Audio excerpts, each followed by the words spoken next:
Hello? Test? Hi?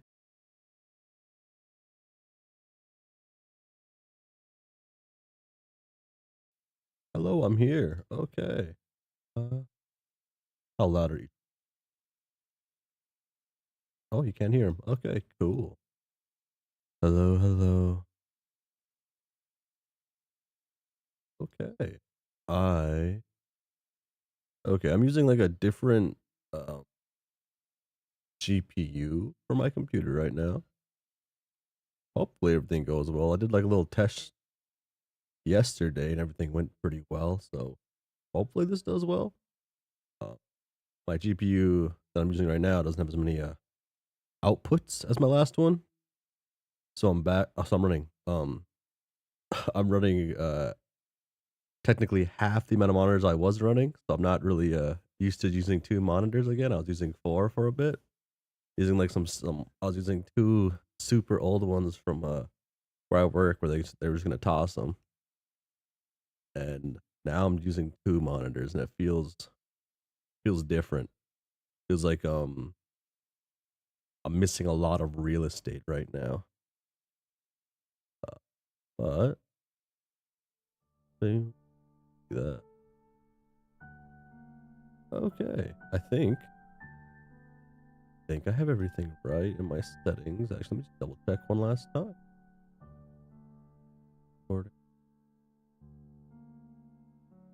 Yeah, it is. Okay. So I'm here with Pesterquest. I wanted to be done with Pesterquest today because I wanted to start the clown thing. It looks like I'll have to wait on that a little longer. Just a tad. Uh, I guess I can finish Pesterquest on Tuesday, actually. Hmm. Yeah. But I've been gone for a little bit. My computer, my GPU, kind of just died. That was sad. Sad. Still dead. And it's out of warranty by like I don't know, like 4 months, which is sad. We cry. Okay. Double check on the click. Get hit with the Sulix virus. Maybe. Oh. Why is that not working now?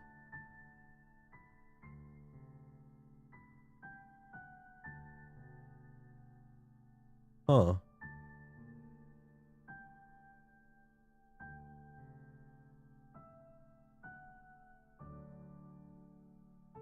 Guess.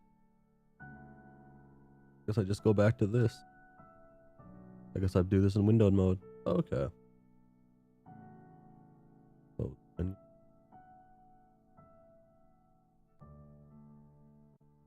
start. Volume 11. Call of Leadership. Oh wait.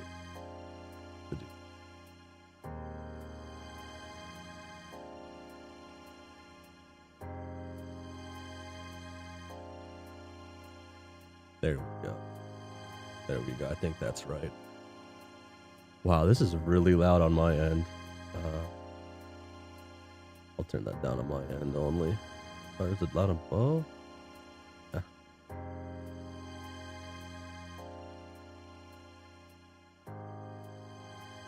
There we go. Okay. It's a beautiful moonlit night on Alternia. The sky is clear. A cool breeze is blowing, and even the unbearable screeching of the steel-throated bat cricket sound, a little sweeter than usual, and yet a moment of panic hangs in the air. Dave. Wow. Dave, are you okay? Are you okay? Hey. Oh God. What has she done? Dave? Please tell me that's just a grub sauce. Please just be grub sauce. Please just be grub sauce. Please just be grub sauce. Damn.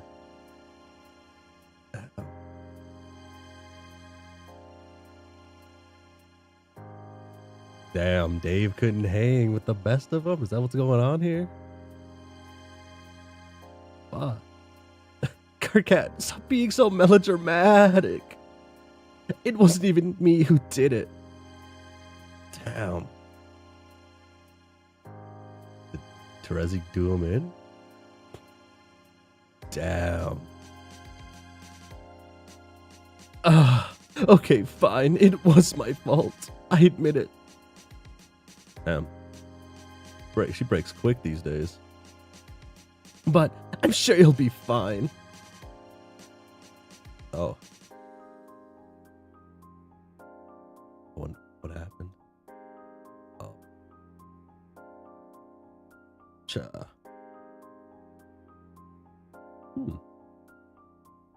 How loud is this gonna be? Probably not too bad. I swear this They possibly been stupider.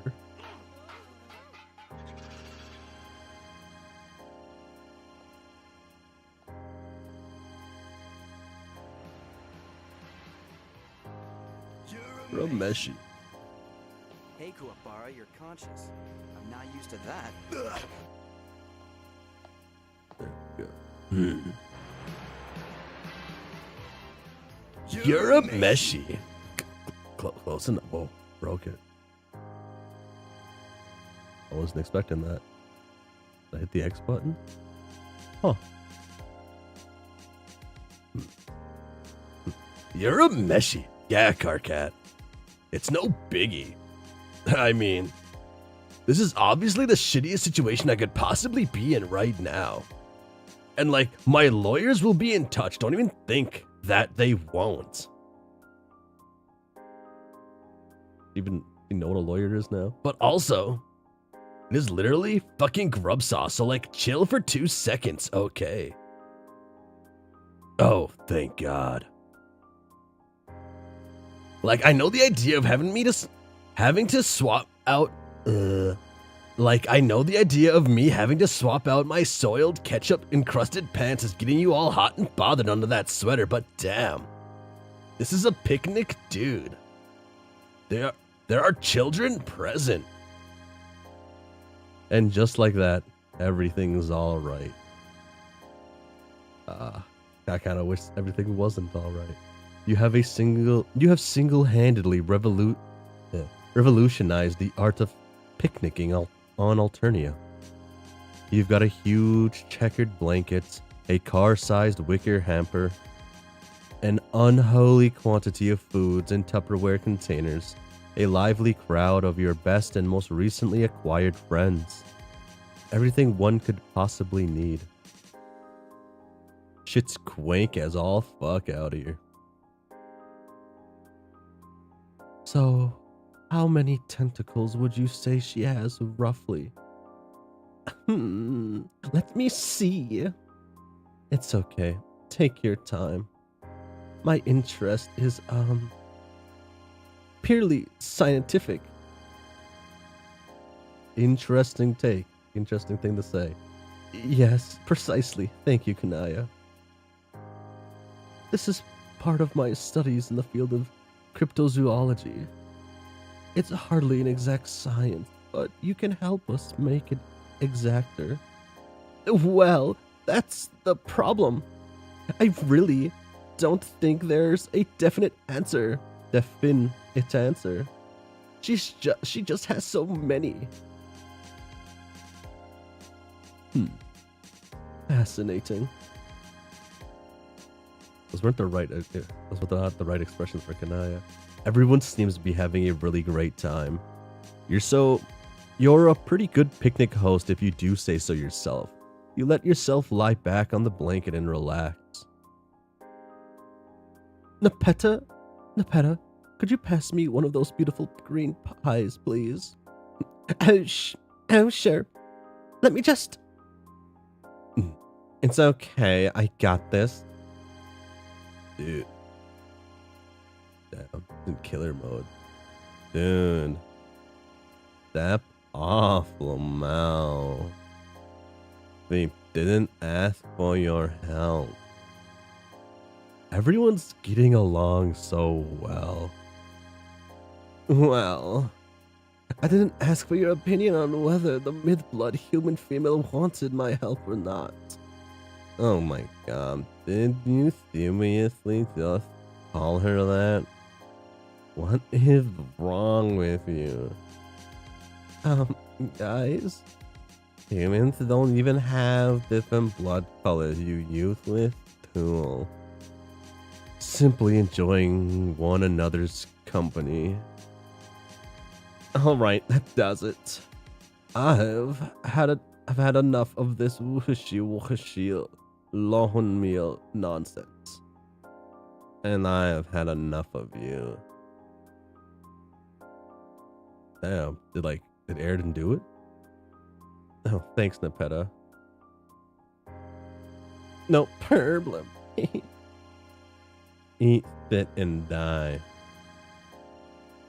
Why don't you make me? It would be my pleasure. Wait, what's going on over here? Oh no, dear God. No, not now. This is a disaster. You've got to find some way to stop this before everything you've worked for collapses under the weight of pointless, shitty boy drama. You don't have a moment to lose. Oh fuck. This would be cute if Airden wasn't here. That's kind of the wrong opinion right there. Maybe without Gam right now. What's better than this? Guys being allies. Oh, hi there, Gamzee. Don't mind you. You're just trying to stop a picnic emergency.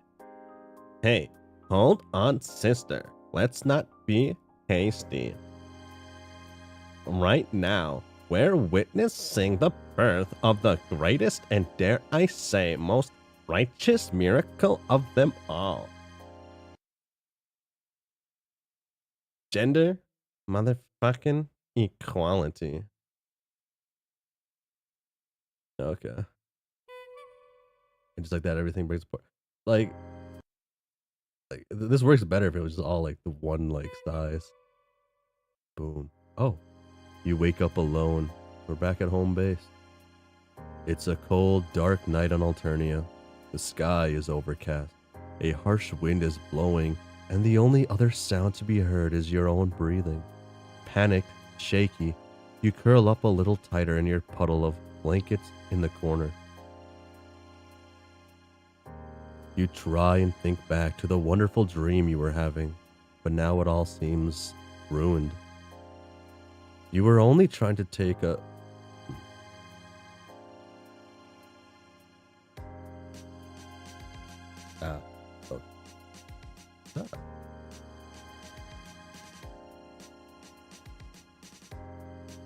You were only trying to take a short rest from fomenting revolutionary sentiments among your peers and fixing all their problems, which as it turns out is a full-time job. You just wanted to indulge your imagination for a while and skip to the part where everyone's happy already. There's nothing wrong with that, right? It all seemed so real, so full of potential, like you could get there in an instant if only you tried a little harder. But now it hits you like a cold, wet circus pie filled with cement. Your dream of hope was nothing more than that, with no basis in reality or accurate characterization. Some things are simply too good to be true, and your subconscious clearly knew that all along. It hurts, and you don't know whether to laugh, cry, or just get really, really angry about it. You've made some wonderful friends over the last few weeks, months. It's been such a hectic whirlwind of nonstop amicability. You're not even sure how long you've been going. You've achieved so much on your quest. You know that for a fact. But now, looking around this empty room filled with the ghosts of memories from a lifetime ago, you can't help but feel despondent. Maybe there are some things you won't ever be able to fix. Man, This blows. For some reason, your thoughts turn to John. He was conspicuously absent from your dream. Feels like you haven't seen him for ages. You miss him. Without really thinking about it, you pick yourself up. You've had enough of this horrible planet for now. Your friends here will be alright without you for a while. You tell yourself that a few times just to make sure you believe it, and then we're here at, I guess, John's house. That's why would they lie?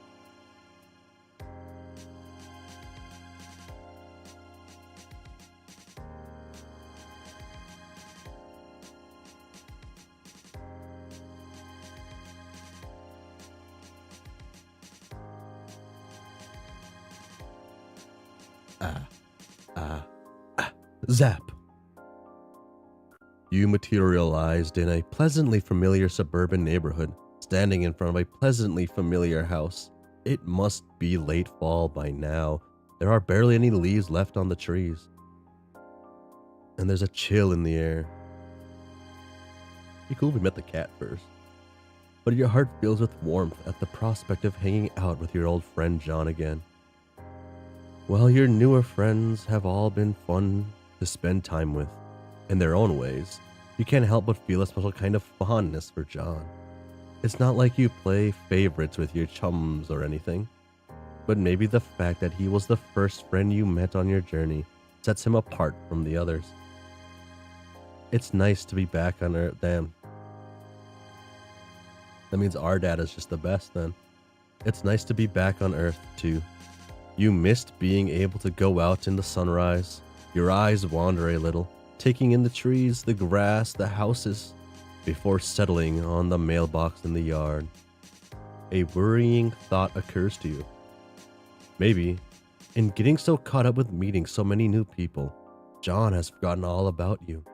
Surely your friendship wouldn't have diminished so quickly. But were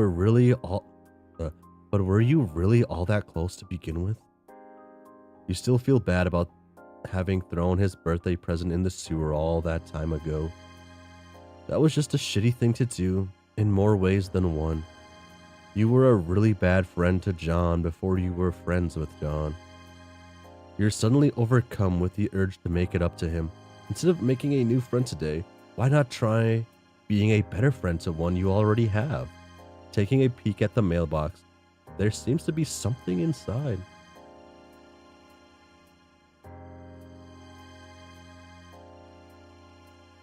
Pilfer the post.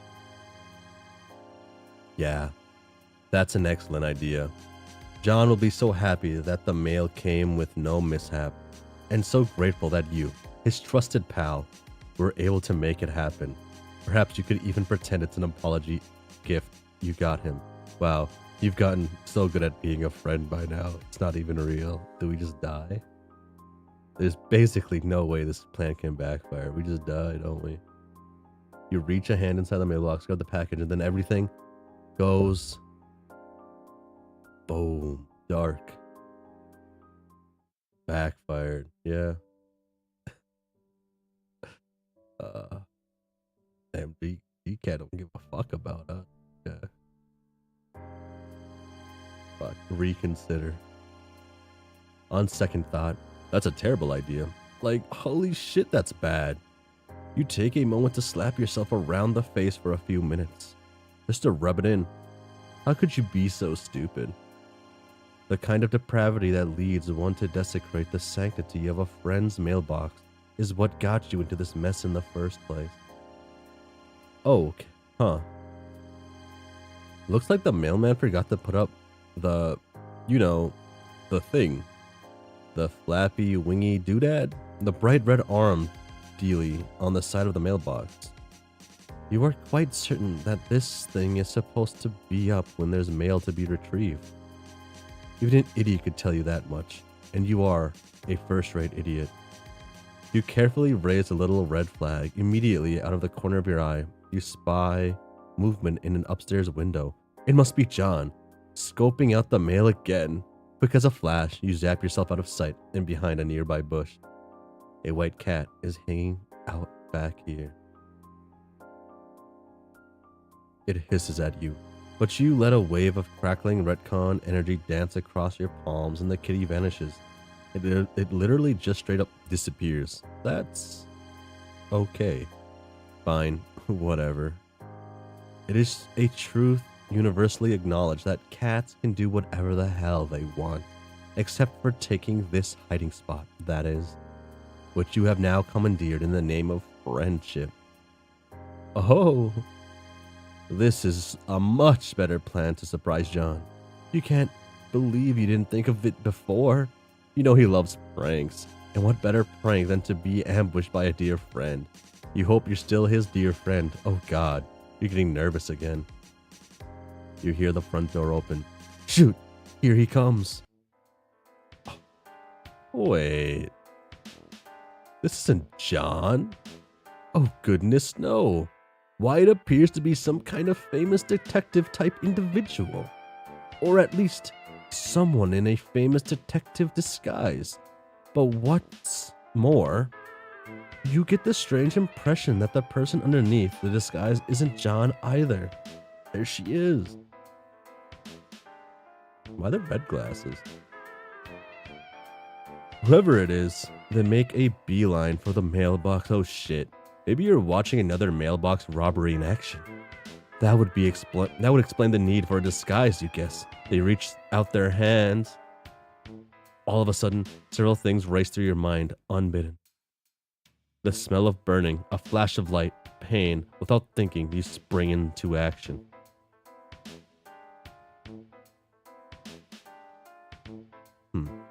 Oof. Boom. They are. Nervous broad and fuck, forgot her name. Yeah, okay. I'm a fake problem sleuth, I guess. That's an ugly fucking thing. Okay. You grab the interloper and zap inside the house. You both materialize in midair and collapse in a heap on the floor. Outside, you hear the telltale sound of an exploding mailbox because, for some reason, you know what those are like. Phew, that was a close one. Oh, lordy, that's smarts. What? What on earth just happened? Your companion sits up a bit of a daze. It looks like the disguise got knocked off in all this kerfuffle. Your hunch was right on the money. This is definitely not John Egbert. He does look oddly familiar, though. You take a look out of the window, down in the yard below. Yup, it's just like your ears told you. Where once there was a mailbox, there is now a smoldering wooden stump, surrounded by debris. It's a sight to bring a tear to any mailman's eye, fake or otherwise. She looks really cute, yes, and they keep her buck teeth, unlike Jade. I think Jade, they got rid of it for a lot of it, which is kind of annoying, I thought. You turn back around to find the stranger standing over you, looking thoroughly disgruntled. She's pointing a large red spoon directly at your chest. It doesn't really come off as all that threatening, you have to be honest, although she could probably do you at least some form of injury with it. Injury likely wouldn't be all that serious, but you'd try to take it seriously anyway. Just to be polite. Now, hold on just one moment, Buster. Who are you? What are you doing in my bedroom? And what in the blue blazes is going on? Come on, spit it out. Oh no, you hate being put on the spot. And the first question was such a tough one too. Who are you? It's something you've done. It's something you don't have a definite answer to, even after all this time. Gosh, she does seem awfully confident with that spoon. You begin to entertain the thought that this girl might simply decide to beat you to death with it.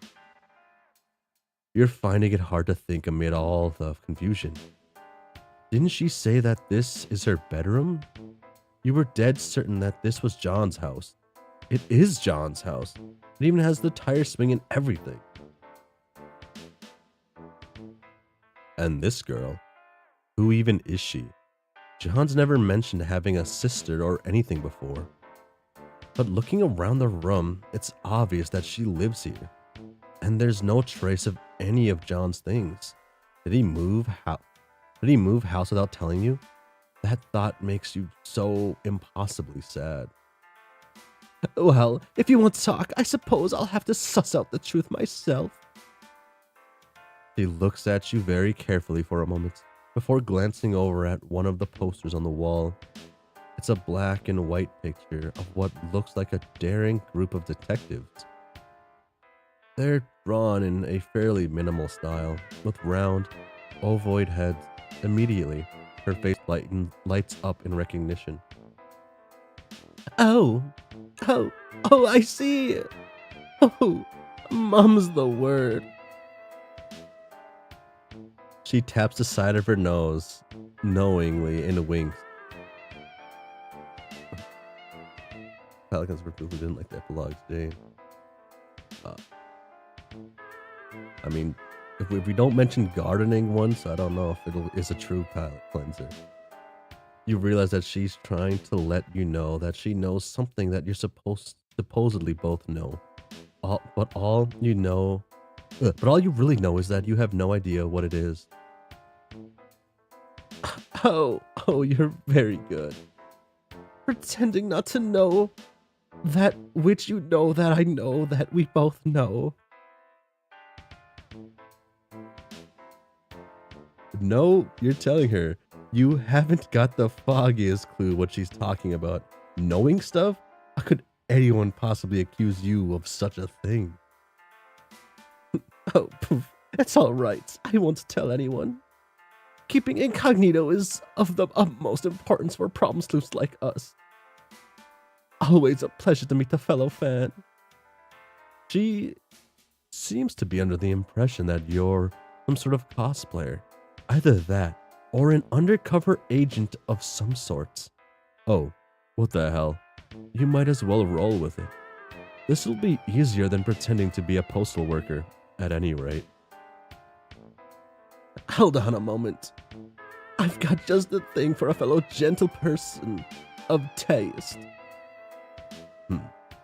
She puts the spoon away for a moment, which is a relief, then whips another copy of the poster and a pen out of nowhere and signs it.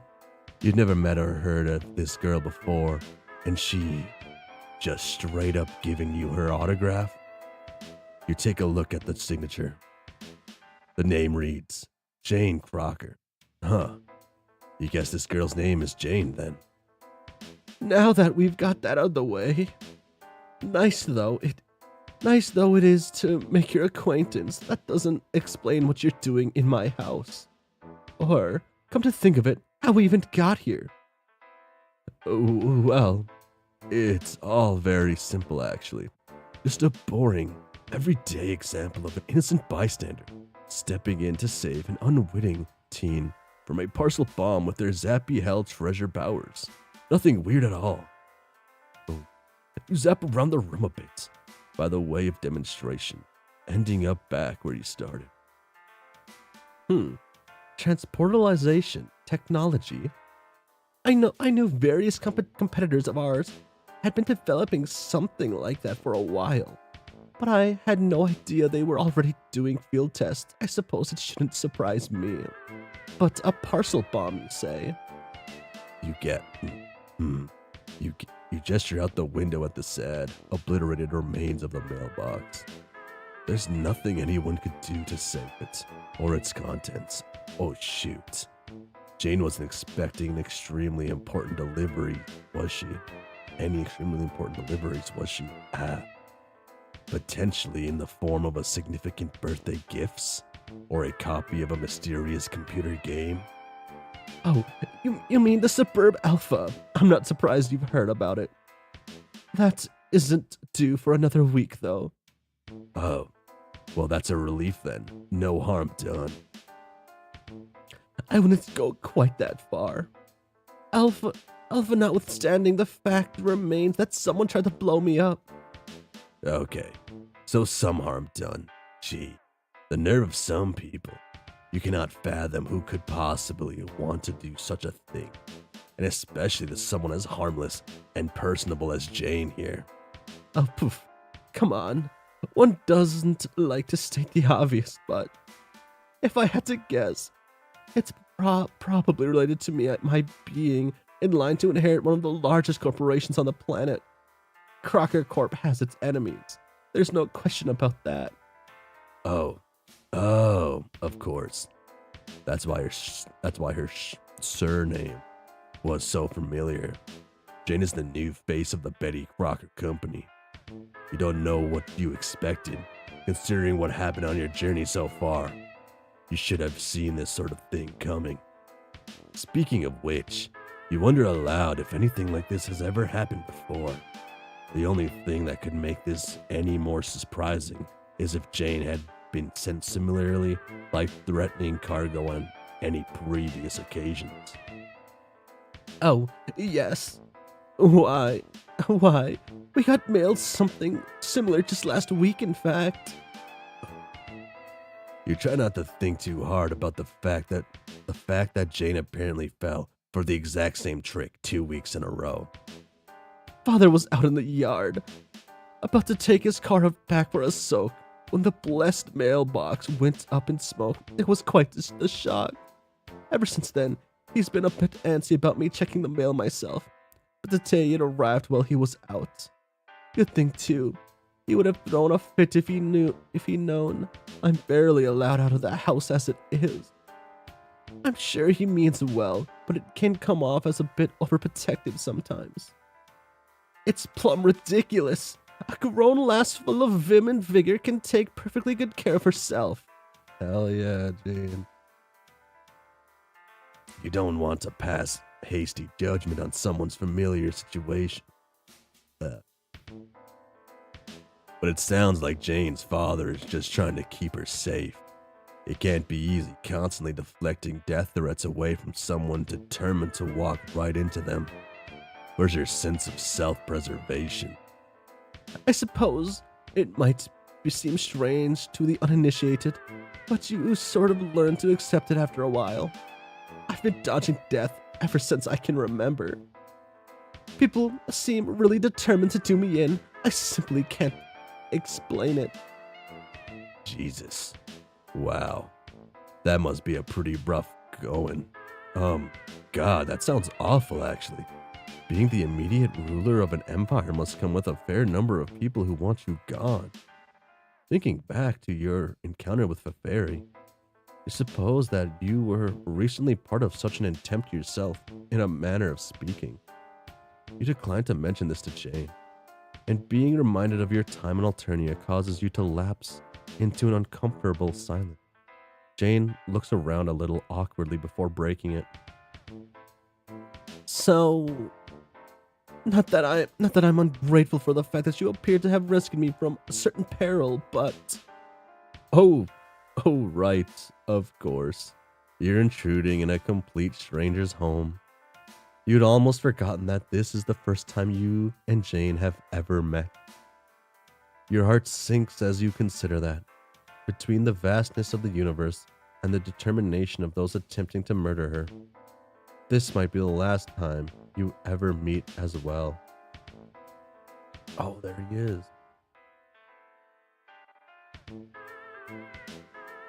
Jane offers to show you out. On the way downstairs, you politely ask her how long it's been since her family moved here. Does she know anyone called John used to live in this house? Does she know if anyone called John used to live in this house? She gives you a strange look before gesturing to a, oh God, is that a corpse by the fireplace? You take a moment to process the fact that Jane has a stuffed human person mounted on a plinth in her living room.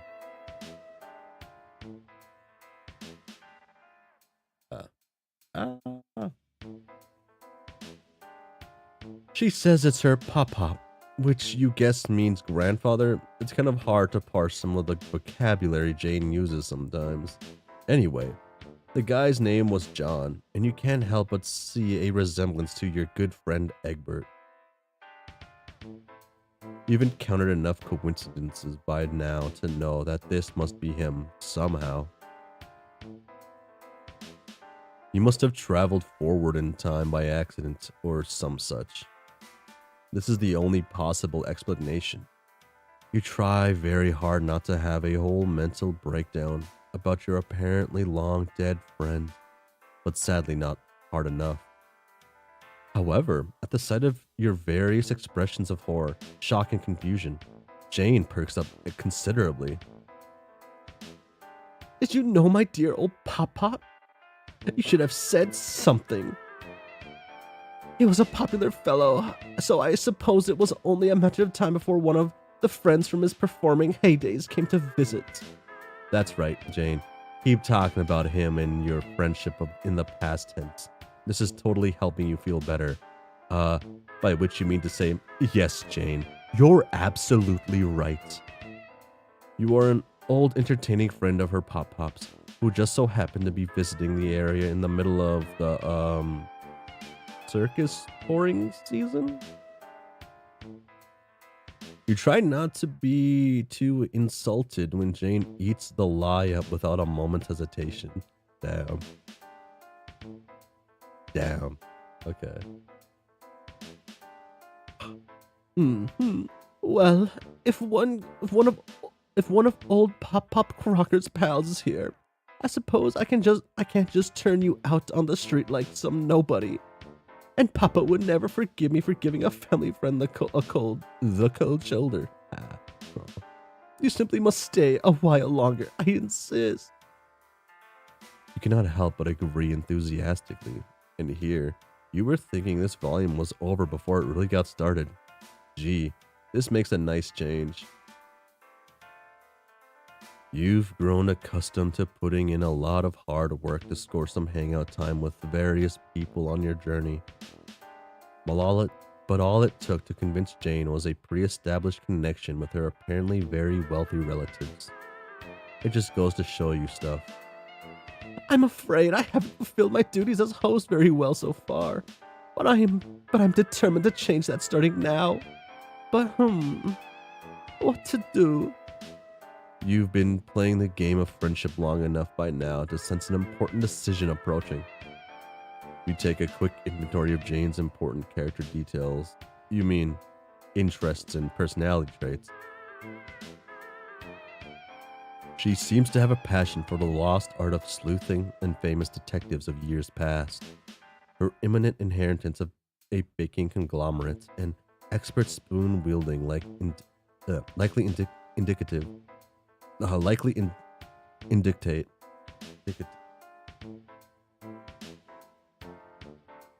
indicate, oh my god, I can't read, that she knows her way around a cake or two as well.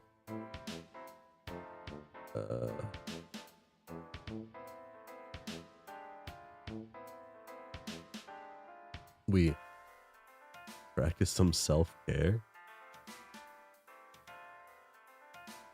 You know what? All this heavy stuff has really been getting to you recently. Christ, you left Alternia to get away from the hell murdery nonsense. But if anything, it feels like you just as stressful back here on Earth with Jane. The adrenaline rush from the impromptu rescue was beginning to wear off, and your legs start to go all wobbly. You slump down against a wall, exhausted. Man, this really took a lot out of you. Oh gracious, are you all right? Yeah. You just need a minute. Ugh, God. This is so weird and embarrassing.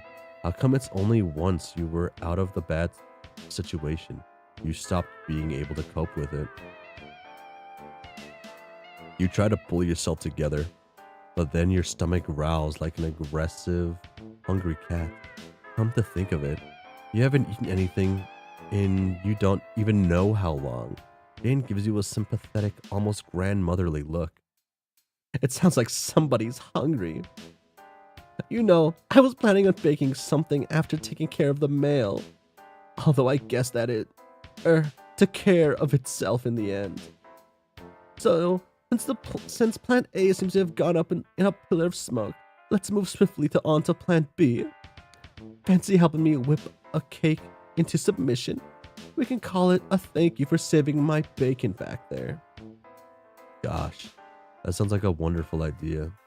You feel like you could eat a horse, or even better, a horse made of cake. A horse made out of cake. You can't remember the last time you've had cake. You had cake, in fact. Oh. Now, if that isn't just about the saddest thing I've ever heard.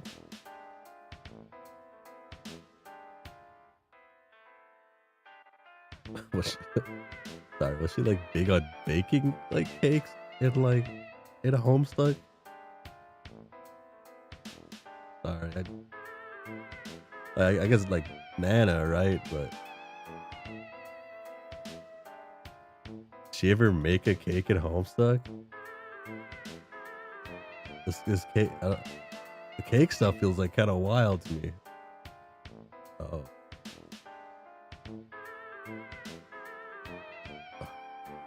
I guess I search. She made a cake for her own birthday. Yeah. But that she was, yeah, okay. But early on? Okay. Must be early on. Yeah, well, here we go.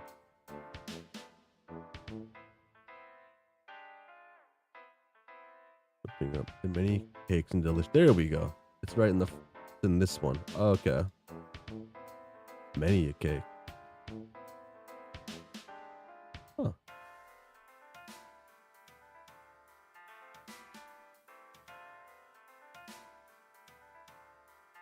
Like how many times though? No. There's a cake. Alien. Afternoon cake. Computer. What if he had begun baking his afternoon cake? My computer exploded. Piece of cake, not a Crocker man, because fuck that. Which? Holy shit, another cake? Boy, this being slaughtered rooms and having cake covered in your face get old fast. That is. What is this one?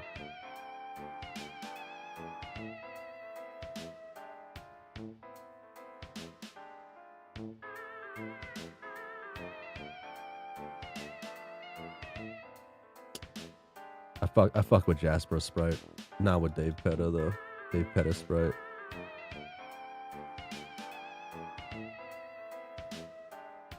Okay, so make sure I make a cake. Okay.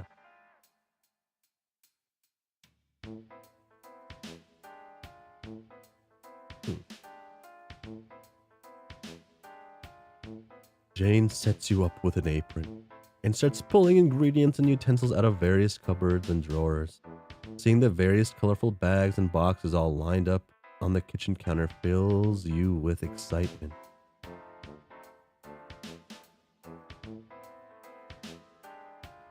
Live, laugh, bake. Fuck. I'd rock this in my kitchen. Laugh, bake. I like.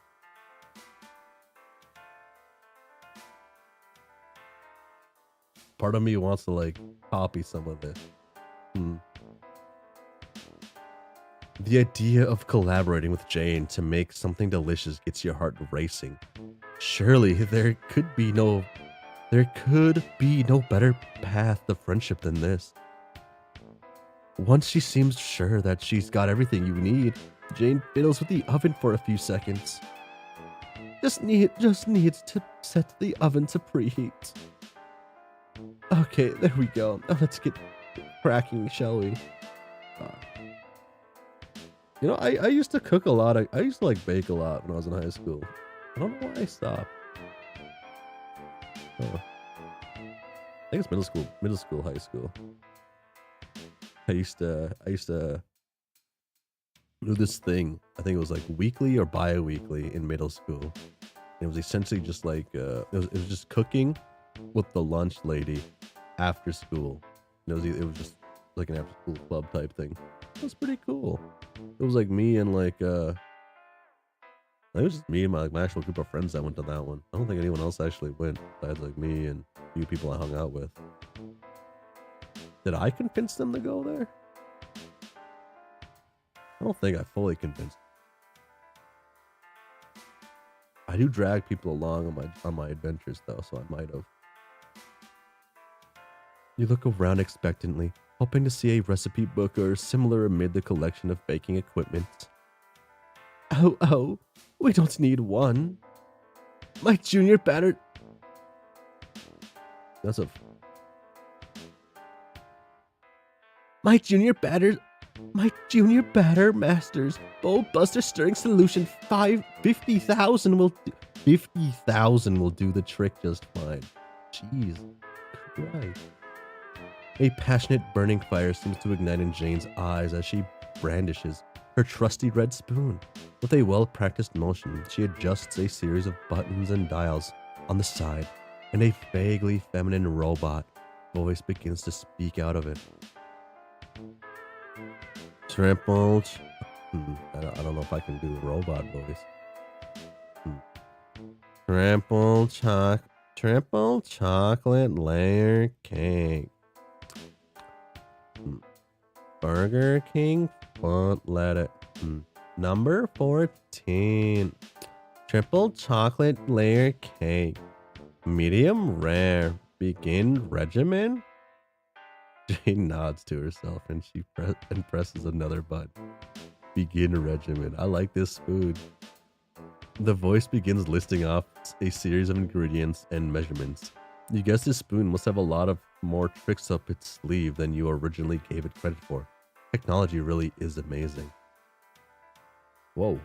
You begin to reach for the bag of flour, but with her lightning speed, Jane leans over and grabs it herself. She doesn't even seem to notice that she had to bat your hand out of the way. Oh well, that's alright.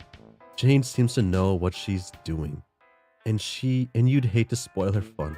In the blink of an eye, she has the flour measured out and reaches for the butter. A pre-solidified bovine extract. You will comply. Jane continues her work in a thorough and efficient manner, and this spoon continues reading out instructions in a calm, steady voice. It's somewhat soothing, even if the choice of vocabulary is a bit strange. It certainly seems to be relaxing Jane. Down. When the evil robot voice is what you need to relax, but keeps you calm and steady. Damn, she's fucking into this cake business. Holy fuck. Damn. That's what I need in life. I need to be like this bowl, and this needs to be somebody, man. Look, the way she's like looking at this shit. Holy fuck. Her face was a picture of intense concentration, but now her eyes appear dim and distant. She could almost be asleep. She's locked in. You're just coming to terms with the idea that baking with Jane is a spectator sport, rather than a team game, when a sudden noise snaps her out of her trance. Oh!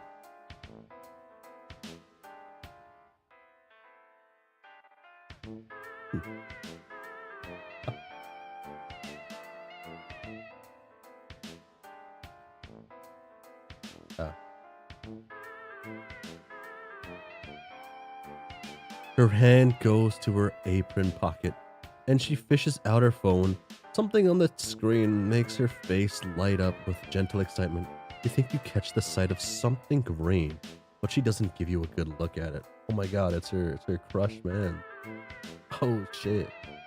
Like, yo, get a load of this dude.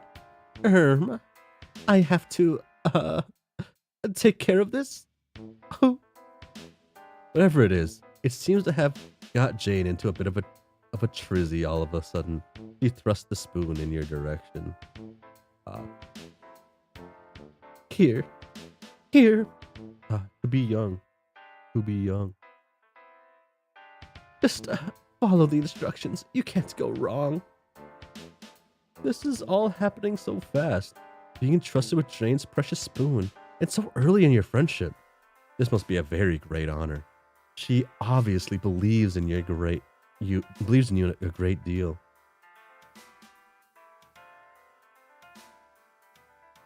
I kind of want the apron. You tried to she's fucking giddy as shit. I've been like this before. It was a good time. You try to assure Jane that you won't let her down, but she's already too engrossed in her phone to acknowledge it. You sigh to yourself knowingly. For all her antiquated phraseology and old-timey aesthetic, Jane is still a teen at heart. She's so cute. I hope she doesn't become a fascist dictator. She's so perfect and wonderful. I can't imagine anything awful coming from this person. I can't imagine a form of like genocide or anything like that coming directly from her.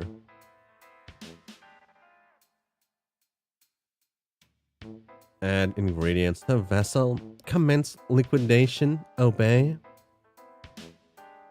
Oh shit. You were so caught up with being judgmental of a young person that you completely lost track of what you were doing, which was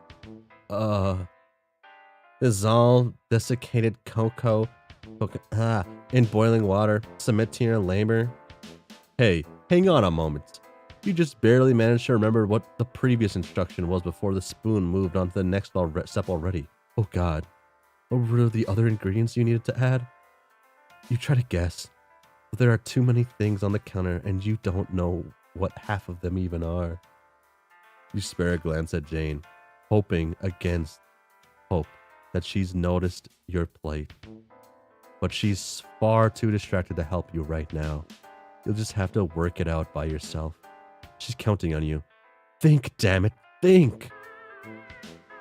Whole cocoa paste into mixture. Make haste. The end is nigh. Eggs. You don't remember doing anything with eggs, but the spoons definitely called for some a while ago. In a blind panic, you grab one and toss it into the bowl. Only after you've stirred it into the mixture, you remember that it's generally best to remove the shell first. Pour cream into a small saucepan and heat over a low flame for a few minutes, ensuring that it does not boil or simmer. Once the cream is hot, remove the saucepan from the heat. Taste reproduction.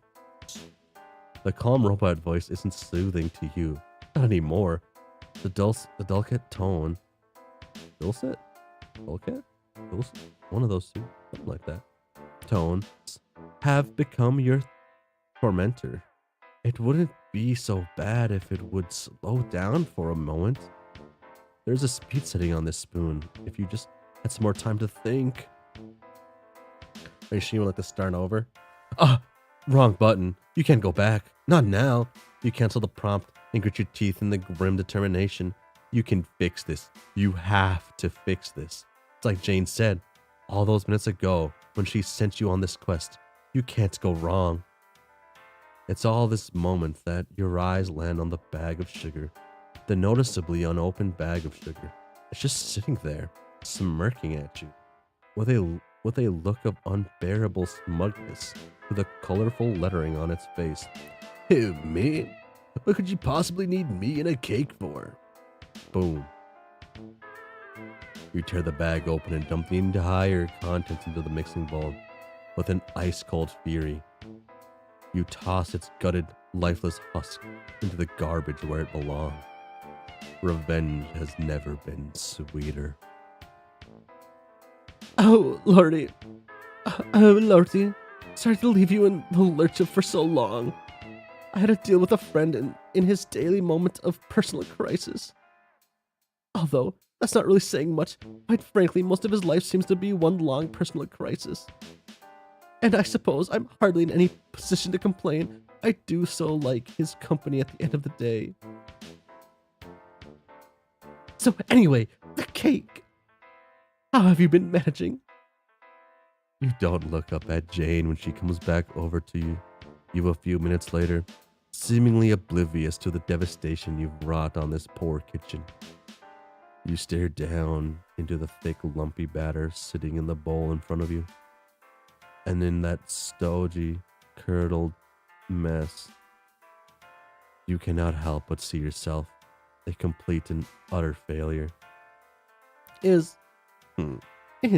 everything all right? You want to tell her. You explain that no, Jane, everything is not all right. It's all gone to shit, but you can't look anywhere except down. Oh, I'm frozen. Ba, ba, ba, ba, ba, ba, ba, ba, ba, ba, ba. Playing Bob helps you scroll through your phone. You want to tell her, to explain that no, Jane, everything is not all right. It's all gone to shit, but you can't look anywhere except down. You can feel the bottom falling out of this friendship opportunity like that of a poorly supported Victoria sponge. Once Jane gets a good look at this batter, it's game over. You just know it. Okay, and they have it uppercase. Okay, capitalized. Game over. As she peeks over your shoulder at your handiwork, you brace yourself for the dreadful moment you felt so many times before. Across countless alternate selves and timelines, you watch for the telltale signs of a person deciding that, whatever pathetic and somehow yet unspecified creature you are, they don't want you in their life. But strangely enough, the moment never comes. Instead, Jane puts a hand lightly on your shoulder and gives you a gentle smile full of teeth. There. No need to pull a face like that. So yes, this ended up being a little bit of a misadventure, but it's not the end of the world. But Jane was counting on you, and you let her down. You had something that needed to be fixed, and you couldn't manage it. As on so many other occasions during your journey, you only made things worse. You try to convince Jane of your guilt in this matter, but she simply shakes her head. Oh, pshaw. You did nothing of the sort. You tried to make the best of a bad and confusing ordeal, and nobody can blame you for that. Even if your best is, admittedly, a little suboptimal. But sometimes, when things go wrong, it's not a simple case of being able to fix. It's by soldiering on blindly in the face of adversity. Sometimes the only way to set things right is to cut your losses and start over from the beginning. And that's not really the same as giving up. You try with all your might to swallow this good advice Jane is serving you. The look on your face must not be all that convincing. Jane sighs. Look.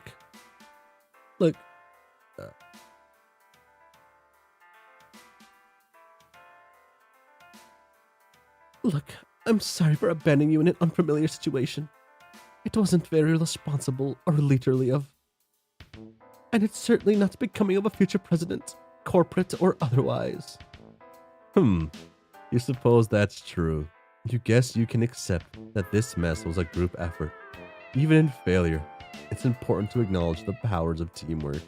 All the same, you hand Jane's rosy red spoon back to her. You are not worthy of its soul mantle. Besides, some of that stuff that the robot voice said was beginning to seriously freak you out. Fuck, does Pesterquest Jane become regular president? I think just being in charge of the Crocker shit makes you president. Honestly, it meant a lot to me. It meant a lot to me that you were willing to indulge my little hobby for a while. It may be the career path that I've been following my entire life, but you'd be surprised how little I get to talk about it with anyone I'm close to. Anyway, Wasn't the whole point that we were getting you something to eat as thanks for saving my life? Oh yeah, you guess you did that. You did do that. Good job, you. Your chest puffs up instinctively, a little with pride, but the motion causes your still empty stomach to make its presence. Oh, oh, that's loud. Oh well.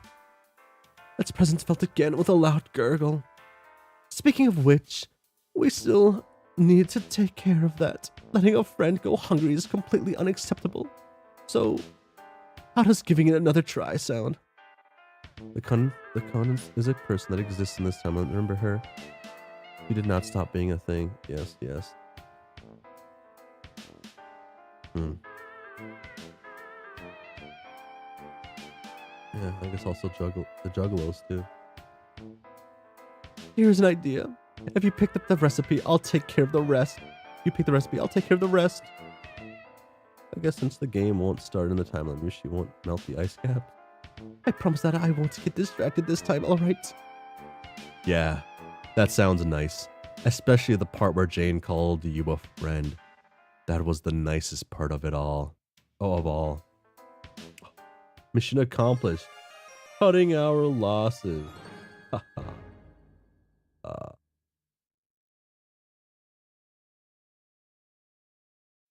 uh, am I muting the right thing? I hope I muted the right thing there. Hmm. Look at that. Look at that wonderful smile.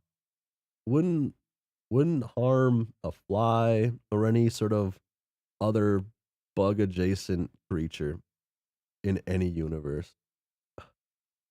Oh. Oh.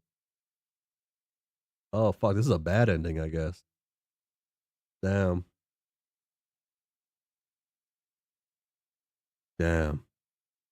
Here, you can look up the recipe using this. I'll lend my phone to you, but I lent my phone to you, but well, you know how it is with privacy. Hoo-hoo. Jane hands you what appears to be some sort of computerized tiara, stylishly cast in Crocker red plastic. You guess you just put it on? That's not too complicated. That's not too complicated. You've seen more peculiar user interfaces in your various travels across time and space. That's for sure. The device fits snugly on top of your head, despite your apparent lack of ears. You feel the unreal air thought wave tiara top begin to mesh physically or psychically with your own brain, as you are mentally hooked up to the limitless potential of the internet. Oh shit. Oh, we on the good side of the internet. Hold on.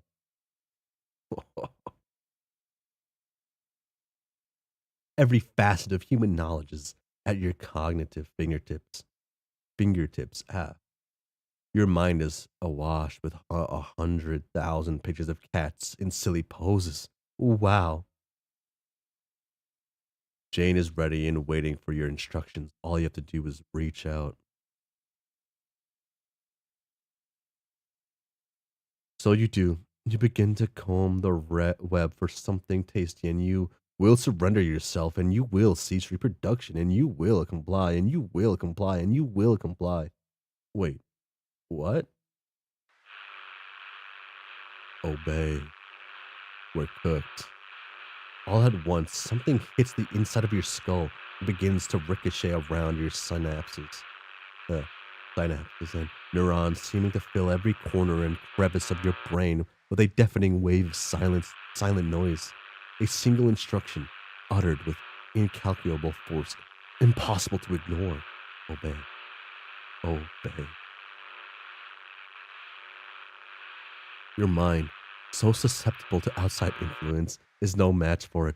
You feel a million sharp pains as a million neural pathways are rearranged to form sharp angles and ordered lines and circuits. And in a blinding flash of light, her design overwhelms every part of me. Hmm. Hmm. Her design overwhelms every part of me and consumes every atom of me, and then retransmits and amplifies the whole in a concert with her will. And I cannot know any different because this is all that I am, and it is so much more than I was. And I see her worthless protege's face twist in a look of horror at the sight of my transformation. But I do not spare her a second glance as I look skywards. I am free of such concerns now. And in the eye of the mind that now belongs to her, I see the place I need to go, and I reach out with the power I stole, and I step forward into it. At her throne room, I kneel beneath her smile as she sets a course for everywhere. There are problems in this universe that require our attention, and I, her new weapon, smile too. We're going to fix everything. Oh, there we go. Got the strongest power ever. Just they just cage up the hoodie. That's pretty good. All right, Conan takes over MSPA PG now.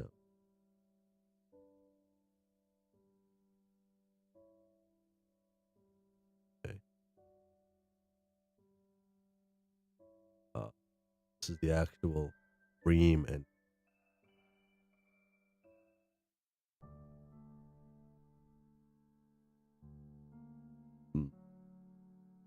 wow.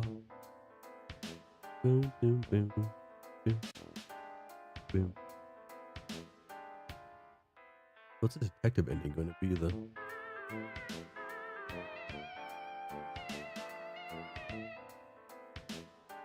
It's been bothering you for a while, but for someone who claims to follow in the footsteps of the very gutsiest of gumshoes, Jane seems pretty unmotivated to find out who's been trying to murder her all these years. Perhaps you should use the means at your disposal to finally put this mystery to rest, once and for all. You suggest to Jane that maybe you should try ascertain who the parcel was sent by. Ah. Ah. Ah.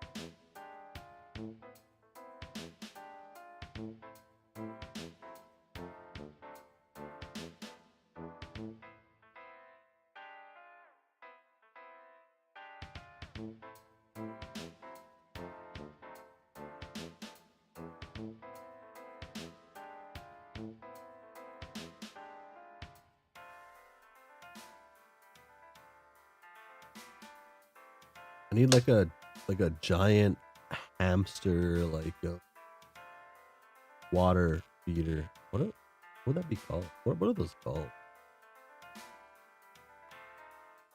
Hamster water feeder. What are those things? For humans is already a search term, or is Google? No, that's what I'm looking for.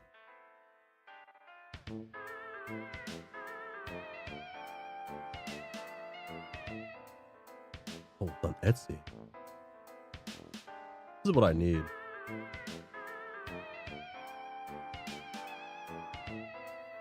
But I need like human sized.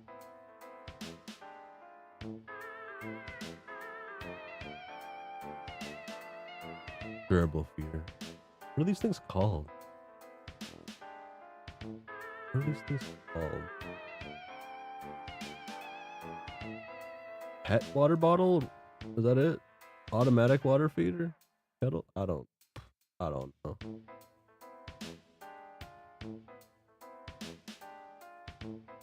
This is what I need though.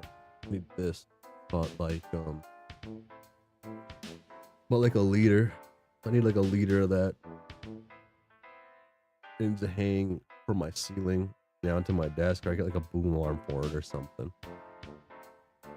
This plus Google is basically better Crocker in real life. That's meta. That's meta. Facebook is it. Meta is actually is though. Apparently people, at least I guess like 5 years ago, 6 years ago, I guess people, yeah, 5 years ago, people would refuse jobs at like Facebook/Meta that would pay more, just because it was seen as the most evil option to choose.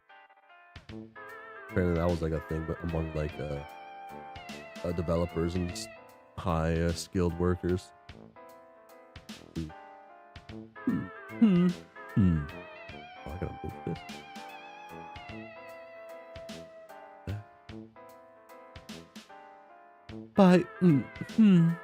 By whom was the parcel sent? By whom the parcel sent? Was the parcel sent? What? Grammar is silly. It's very important. Oh wow, she's a grammar Nazi. Wow, that's crazy. She's a grammar Nazi.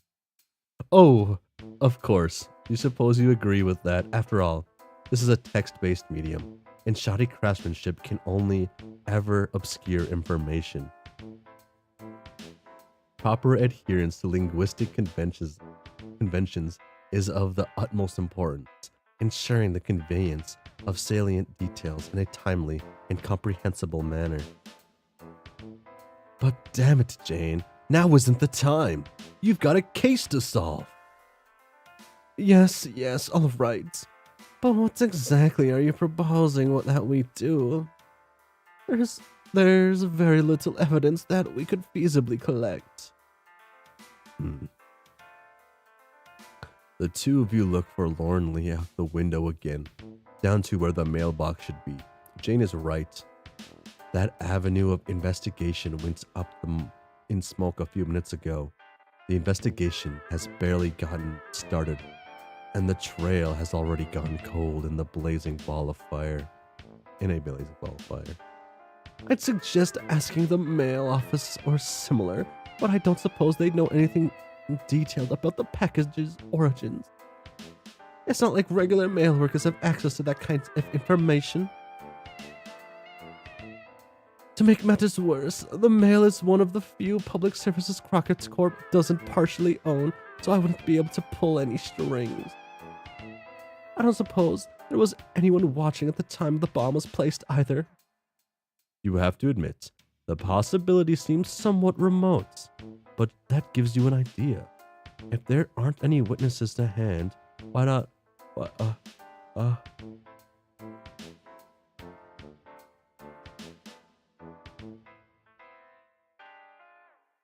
Ow.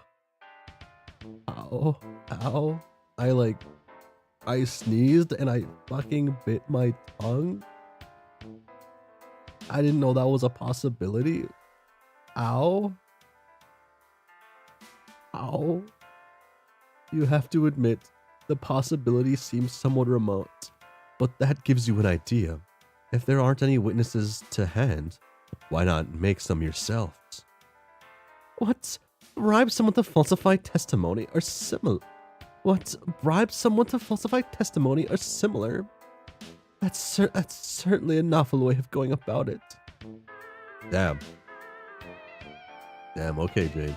Jane seems to be giving it a lot more thought than you would have expected, but in any case, that wasn't at all what you meant.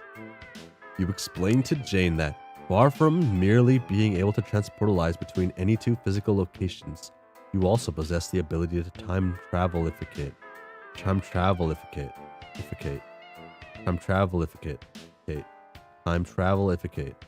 to any point in the past or future.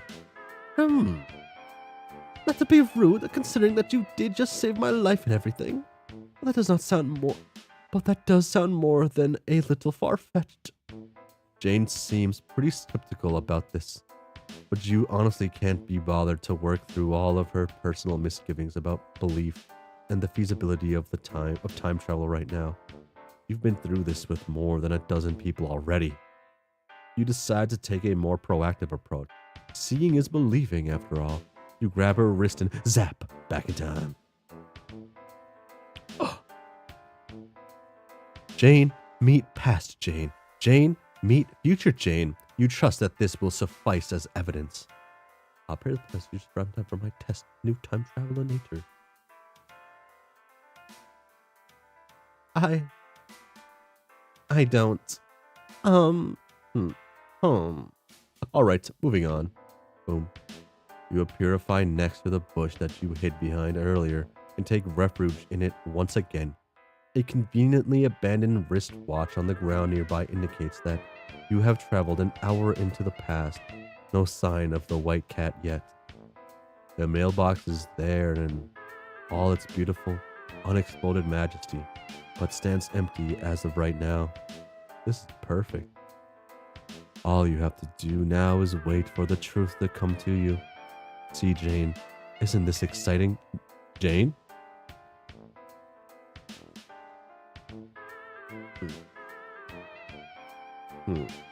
911, what's your emergency? Please note that misplaced apostrophe on the stop signs do not constitute an emergency. On shop sign. Lunt, help! I'm stuck in the past. LMAO, yes. Yeah. What was it that tipped you off? Was it the fact that nobody else talks like it's the 1920s? What? No. I mean, this is entirely literally. I am quite literally stuck in the past in a temporal sense. Oh, OMG. Wait, really? Who told you that? Damn. So, like, why should somebody like tiny sprite changes? Like it though. Was it TT? I bet it was TT. Yoinking my thunder. GDI. Strider. No. You're not listening to me. I have been transported back in time by a mysterious entity who recently saved my life from yet another ridiculous assassination attempt. Oh. Okay. Damn. False alarm IG. Wait. DK can time travel now? No. This is a different mysterious entity. They don't seem related to the God Cat as far as I can tell. They rescued me from a parcel bomb in the mailbox a short while ago and have since taken it upon themselves to help me find out who was responsible. I wonder what point in time we're talking to this person. They're remarkably enthusiastic about the issue, almost as if it were their civic duty somehow. So, a number of mysterious abilities, intimate knowledge of male safety, and a compulsion to aid random citizens. Are you sure this person isn't just your mailman, Janie? I mean, who knows what kind of magic those little guys can pull off? He's great. I'm pretty certain they have absolutely nothing to do with the profession of mail delivery in any practical sense. Anyway, the point is, we're now an hour in the past from our perspective, waiting for the perpetrator to place a bomb that not a few minutes ago threatened to blow me to Kingdom Come. It's all a bit much to take in. Well, Shucks Buster. Shucks Buster indeed. Yeah, Shucks Buster. Well, Jane has busied herself with something on her phone. You've been keeping a lookout for anything suspicious. So far, nothing has happened, but now, just out of sight, you can hear the telltale sound of a vehicle approaching. Oh.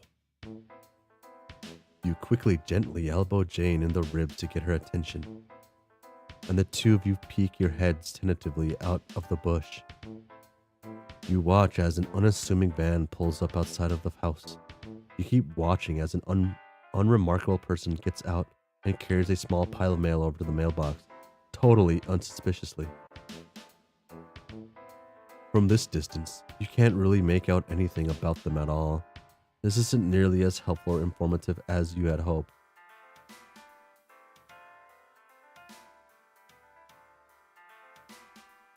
This is no good.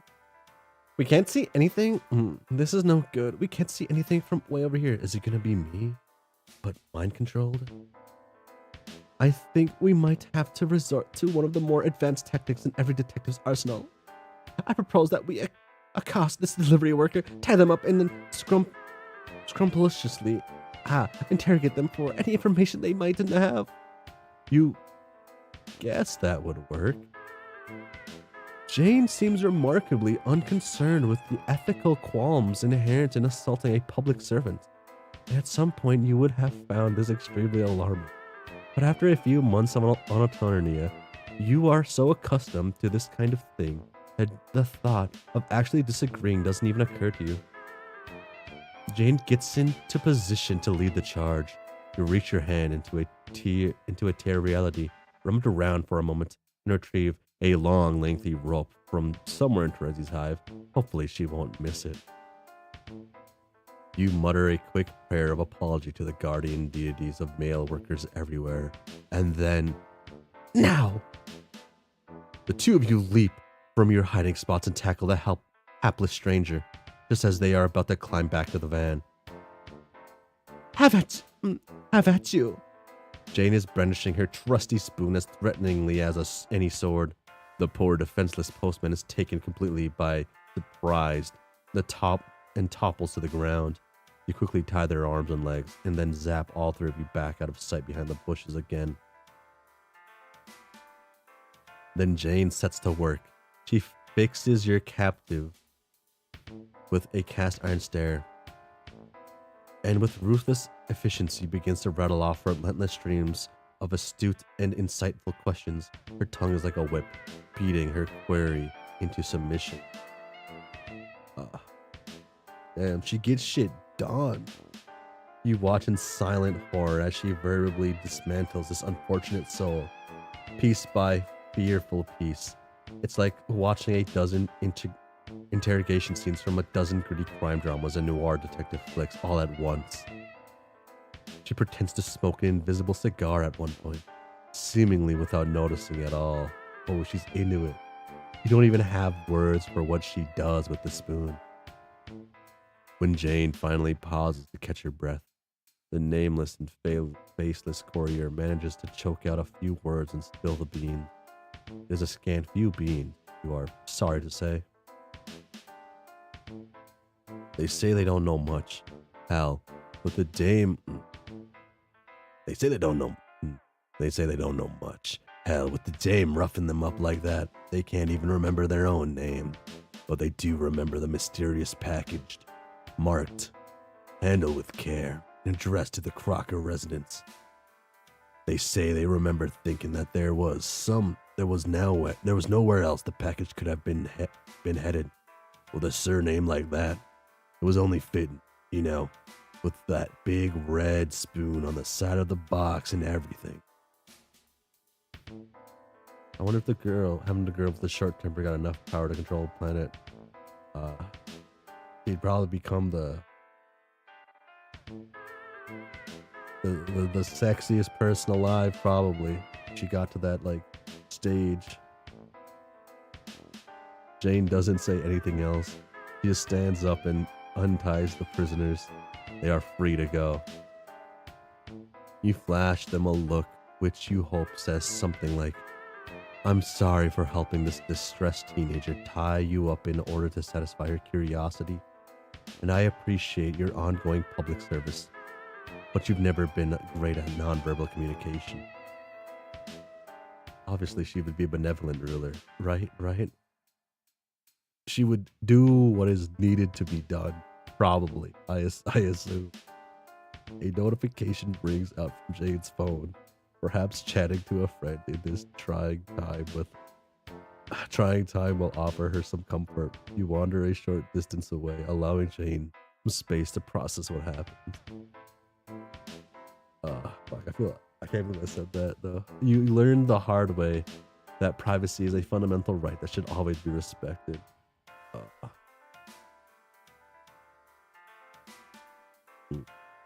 How goes the investigation? Did you threaten a retail worker or something yet?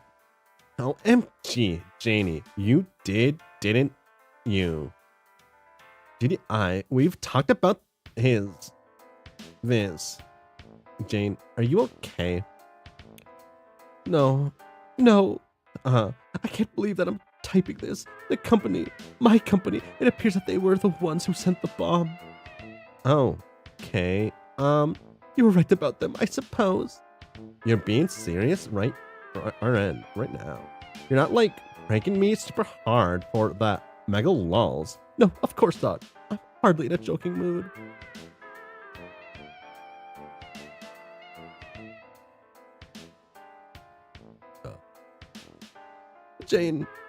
Jane, this is great. What? You finally poked through. The banner bitch had the wool over your eyes by no more. I'm so sorry.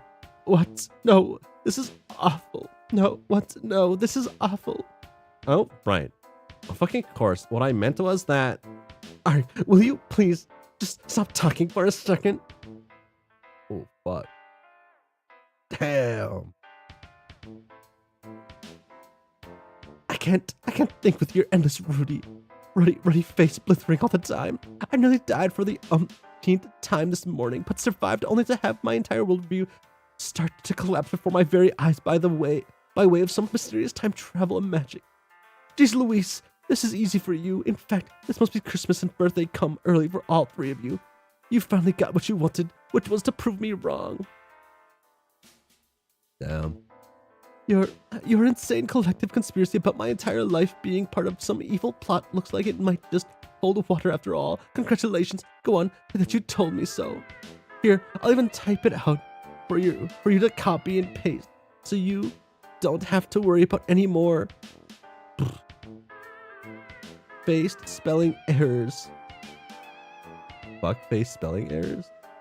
Shit-faced spelling errors. I told you so. Damn. No. Damn. I'm not really sure what to say. You're kind of scaring me. I'm sorry. This is scaring me too. Jane sighs. You guess the conversation must be taking a turn for the heavy, but you can't say for sure. You're feeling good about your decision not to pry into this private discussion. It would truly be some kind of fucked up to intrude at such a vulnerable moment when people are rarely seen at their best. It feels as though I'm in the middle of an ocean. It feels as though I'm in the middle of an ocean. Scratch that. It feels like my whole world is an ocean. Something so immense, so dark, so vast and deep that I can't even begin to imagine what might be beneath the surface. Everything that I have ever known, everything that I have ever been, is sinking down into the vanishing with nary a trace. And my only solace is to jump of my own volition before I'm pulled under by force. And what? Is someone going to catch me and help me stay afloat? The only float my best friend in a whole world has any familiarity with is flipping cocktails. OMG. Jane, I know you're like being kind of mean and exasperated right now, but it means a lot to hear that I'm your best friend. I love you. Heart.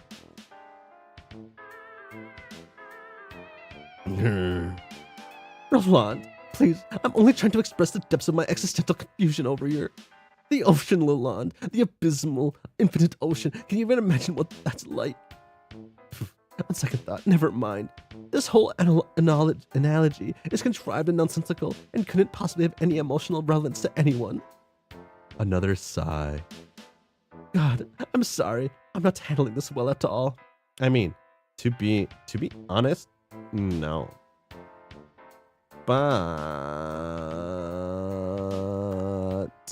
let me IDK. What precise arrangement of emotional emotional responses would even realistic Ali qualify as quote handling this well? Fish pun for topic appropriateness. This is this. Oh, like, gee, I had like this whole plan for how I'd get you to accept the truth. And you'd fucking try to kill her, I guess. And it would have worked, cause let's be real, I'm a fucking genius. Genius fucking. But also, I'm sure that it would have involved blowing up a whole bunch of more shit, or at least mega escapades. How about shenanigans? Oh, you know it. She-nanny guns out the ass. The point is, I knew that it would be hard, maybe hazardous to our relationship and or your physical health, but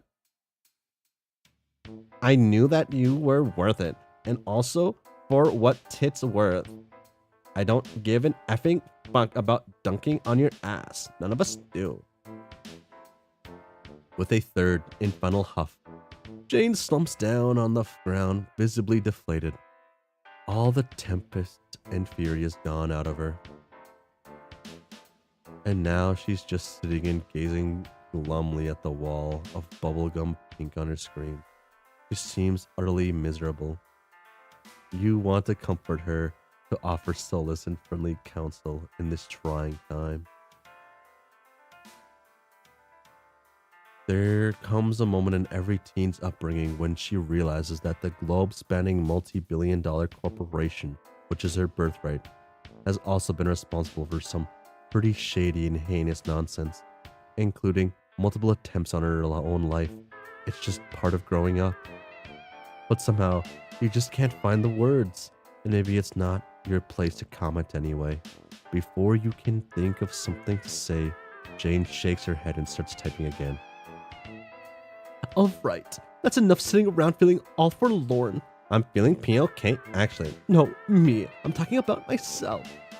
This new reality is one that I simply have to accept whether I like it or not. And it's no good being glum about it, especially not if it leads me to mistreat my nearest and dearest. So I'm not going to be the leader of the worldwide megacorporation. Big deal. There are better things to apply my savvy towards. The friends who have my back, for instance. OMG, Janie, I'm loving this new enthusiasm. I understand I've been remiss in my duties as of late, but that ends now. Where I once had a duty to my heritage, now I have a duty to those who care about me. The call of leadership comes from elsewhere. OMG. Yes, these words you're typing, meaningful and full of poignancy. Jane strikes a pose that looks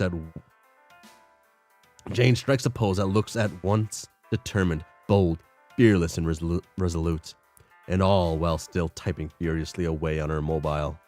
It just goes to show how hard she must have trained for a moment like this. And so, for my first act as a responsible friend with eyes unclouded by the sugary haze of manipulative baking empire, I say that it ends here. The game in which we've been pawns for years stops today. Hell yes. Hell yeah, yes. I think I've rather gone off the idea of games altogether, haven't you? Specifically, the game. The game. Fuck. Hell fucking what? Wait, what? The alpha. I decided that I'm not going to participate. It's a Crocker Corp product, and it's clearly part of some grand evil scheme or another. It'd be positively suicidal to consider playing it at this point. Well, yes, but what? There's no doubt in my mind about it. Yes, we all lost, and it's sad. Furthermore, as your friend, and as one recently reminded of her duty of care in this regard, I feel like I should strongly advise against any of us playing it, or anyone at all for that matter. Now that I think about it, this is our solemn responsibility to ensure that nobody ever gets their hands on this game. Just imagine the havoc it could wreak. We've got 1 week before the alpha is due to release. I'm certain we can think of some nefarious schemes to disrupt it in the meantime, if we were together as a team. I trust I'll be able to count on your hacker skills in this endeavor. I, um, sure, sure. Completely accidental lack of excitement. My 6 skills are yours to command. Oh, I knew it. The best BFFC one could hope for. Jane clears her throat, pockets her phone, and seems to have reached some kind of conclusion. That chat looked from the outside like it was one huge emotional journey from start to finish. You're glad that Jane seems to be feeling better for having had it, whatever they ended up talking about. Sometimes all you need is your friend to vent things towards in a healthy and productive manner. I suppose I should thank you again. Without your help, I may never have learned the truth. It's quite possible I would have lived out the rest of my potentially very short life without another opportunity to see things for what they really were. I don't know how I shall ever repay you. Since nothing today has changed the fact that Jane is ludicrously wealthy, you can think of a great number of ways that she could feasibly repay you. But that might just be pushing it a little too far all at once. So instead, you effortlessly spin some yarn about this being what friends are for and so on. It's a speech you've given many times before. Oh shit, dude, she got that fucking determination in her eyes. I've depended on you for a great deal. I've depended on you for a great deal, but now I think it's time to forge my own path and under my own steam. I will show the world what Jane Crocker can accomplish with naught but her 2 bare hands. Now, if you'll excuse me. No, if you have a rich friend, live off their wealth. Yes. I wish I had a rich friend. I have an existential crisis to avert. Yeah. Existential crisis. Yeah.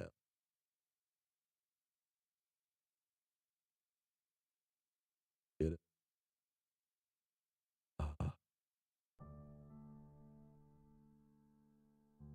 a lot. Damn, that was like an hour 40 minutes.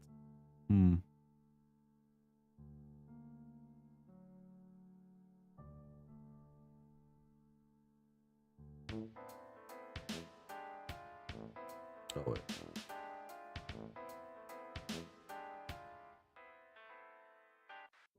Oh, fuck it. Okay, I didn't want to stop there. Okay.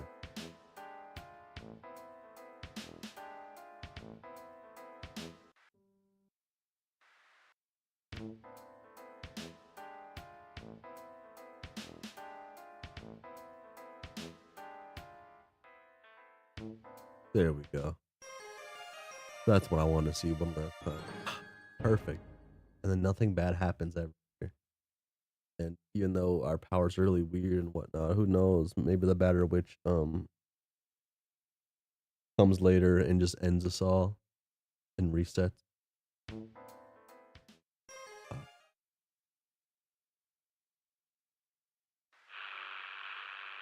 Okay. Boom, boom.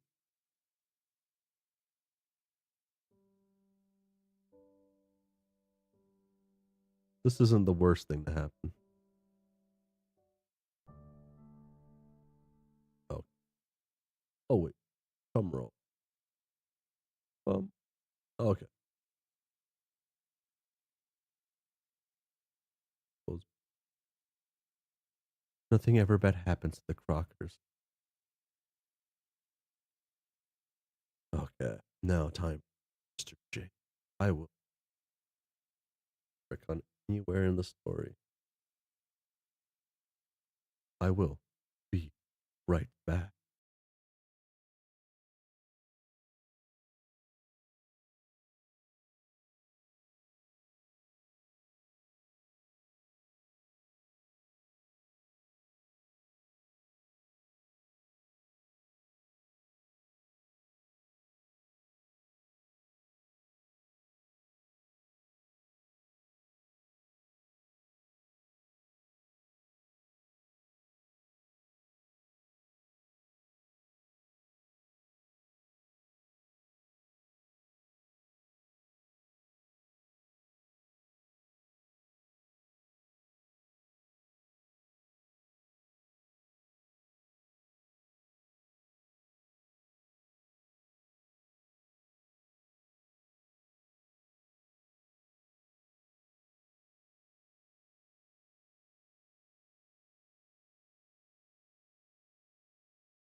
It's me. I'm back.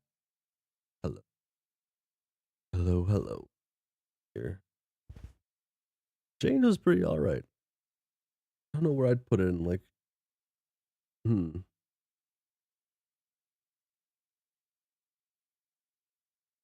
Might have been my favorite one. But like, you know, so probably is my favorite one was Jane's. But, and you can really trust that. It's probably just the best one in general. You can trust that because I have no, like, uh, bias towards any characters in this story. I really just speak from objective truths. That's about all I ever talk about with Homestuck related things. Nothing's ever not true what I say. When I say characters like bad or great or amazing or the worst, you can take that as the truth. Yes, yeah. And none whatsoever. Future Jane, um, Snapchat Future Jane, I really like. Um, Epilogue Future Jane, gotta get over some hurdles. But other than that, she's pretty good. Just a little incy issues there. Just a few. Just a few. Nothing you can't buff out. Volume 12. That's right. Adventure. Adventure is out there. I really like that movie. You love her in Homestuck too. I hope I do. I hope I do. I hope I love her in Homestuck squared, and I hope I don't have to have conflicted feelings about liking her in a Homestuck squared. All you wanted to do was make a new friend, and now you're running like hell from a giant white creature with two heads, each sporting a single garish eye. Kind of like a cyclops, except with two of the one-eyed faces? You guess it's a duo cyclops? Whatever it is, it's angry as hell and chasing you through a tangled jungle. You leap over a stand of ferns and duck under one of those big woody vines jungles always have. After befriending Jane, you asked her for the names of some of her friends. Not too many details. You made that mistake with Sullix. Just a little tantalizing friendship amuse bouche. To get you started. Specifically, you were interested in the friend that needed her help daily. Now that sounded like some fertile ground for a relationship. You kind of regret bringing it up though, because Jane got very flustered telling you about Jake. It's clear that her friendship with this guy is a topic of some emotional turmoil. Well, who better to help sort it out than you, everyone's friend? But instead of friendship, you've been greeted by a number of ferocious white monsters. Your garbled brain offers up that you probably pissed off this kid delicious. Except this is Earth. Between different planets, different universes, and the mess of timelines in your memory, you're having a hard time figuring out. You trip over a big tree root and land smack on your face in the dirt. You choke on decaying plant matter, flying at your throat, and roll over onto your back, just in time to see the dual Cyclops about to bring one huge foot right on your vulnerable body. Are you allowed to start over if you haven't even made a branching choice yet? You cover your eyes. What's that? Nothing happens. After a moment of Olympic-level breath catching, you venture a peek. The duoclops is in pieces on the ground, 2 pieces. You hope the thematic resonance offered it some comfort during such a brutal end. You scramble to your feet.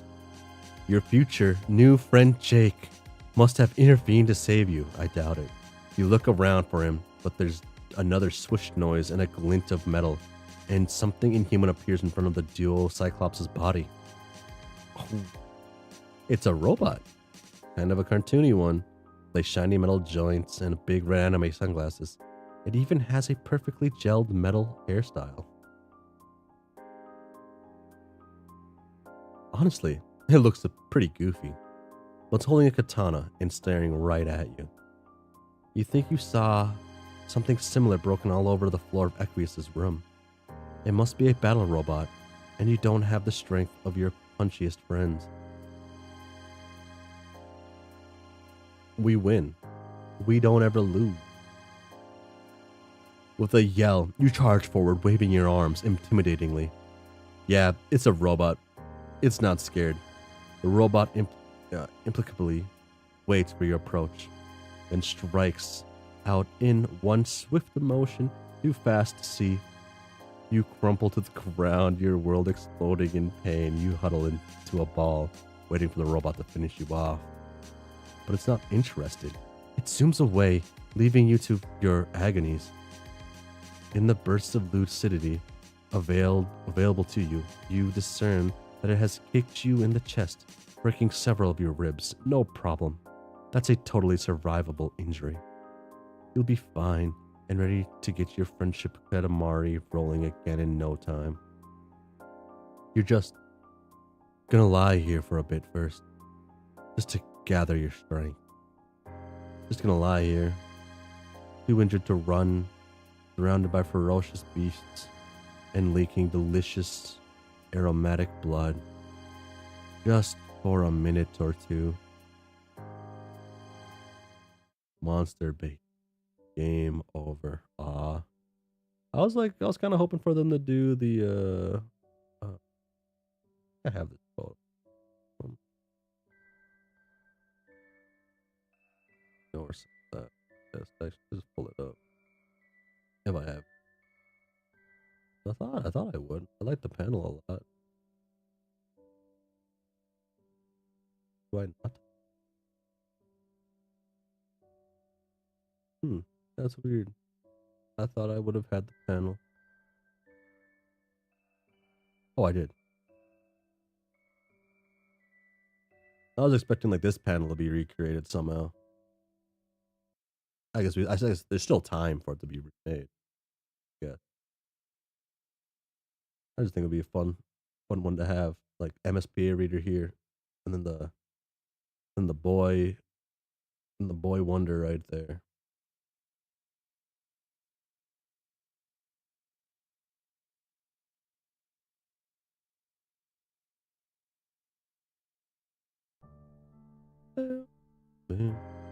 We don't challenge the robot. You default to your old standby, cowering. You shrink back, hands raised in the universal symbol for whoa now. Shit, no horse pun intended. For some reason, the thought of Equius and the presence of this robot are making your brain go right to horses. Yeah. Suddenly, a shot rings out behind you.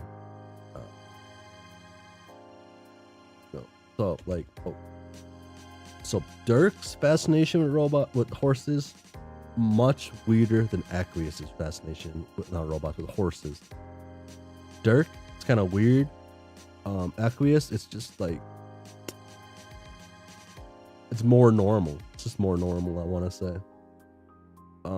Dirk is, I feel like, it's close to maybe Horace. Horace, that guy's shit.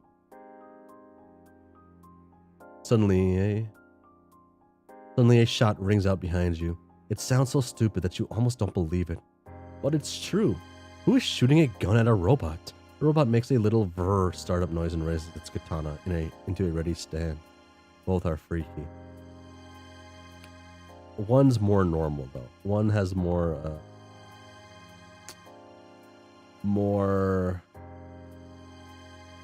acceptability within their societal confines, right? Yeah. A blur of green and khaki charges out of the jungle and tackles the robot full in the stomach.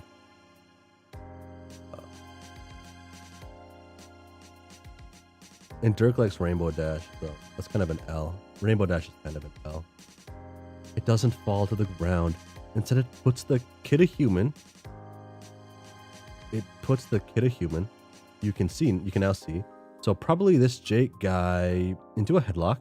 He struggles, lashing at it with his elbows and kicking at its ankles. The robot proceeds to beat the kid up. There's no reason to describe it in detail. It's unpleasant to watch and it makes you feel really bad. You didn't even know there could be a polar opposite of Equius, but this kid is it. The robot is super effective against him. Holy fuck. You have to stop it. But there's too much action for you to get close. Even if you could reach Jake, there's no way you could zap him out of here without bringing the BattleBot with you. Everyone knows that Applejack is the best of the main six. Like,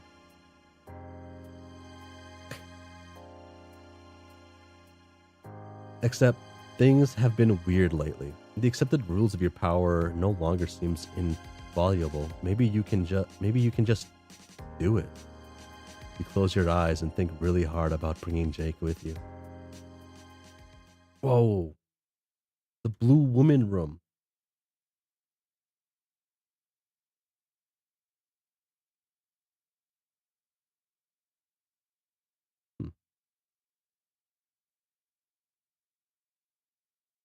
That Weekend at Bernie's right there. Oh, he has 2 Weekend at Bernie's. Did he have 2 Weekend at Bernie's in the comic too? Huh. When you open your eyes, a young man stands in his bedroom. Wait, is it Jake's birthday? No. What? You shake your head in concentration. Oh, consternation. Oh my god. Anyway, you managed to bring Jake, and only Jake, into the house. Damn, they really had me in like the beginning of Homestuck mood for a second. He stands there, clutching his side and panting, recovering from the robo beatdown.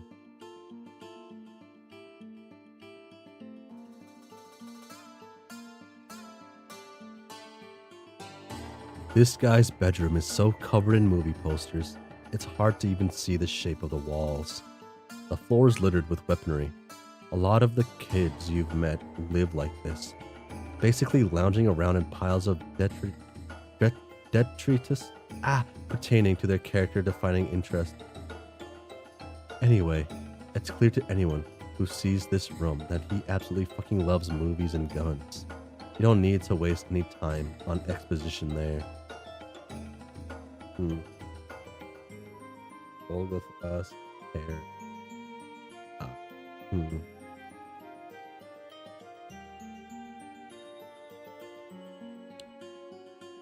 Oh look, it's John Egbert.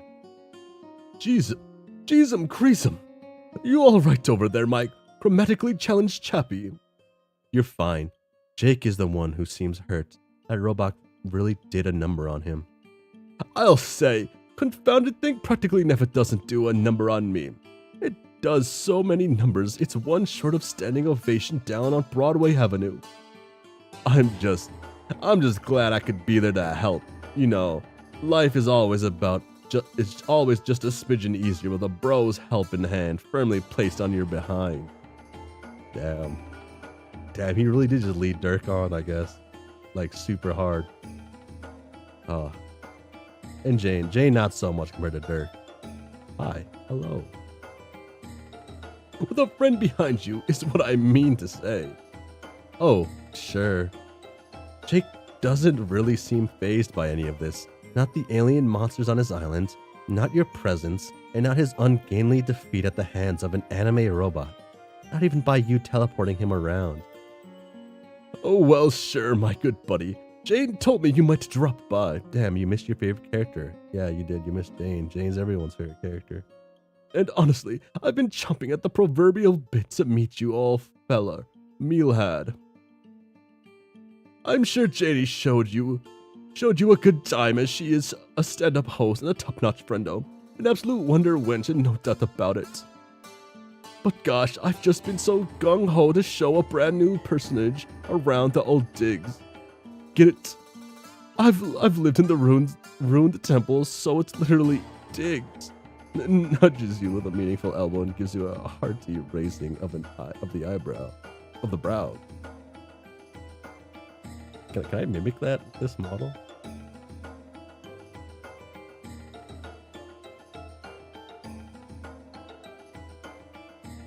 I don't think I can.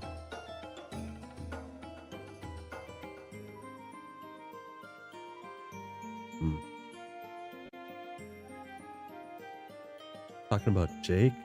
Oh, would Jake be anyone's favorite?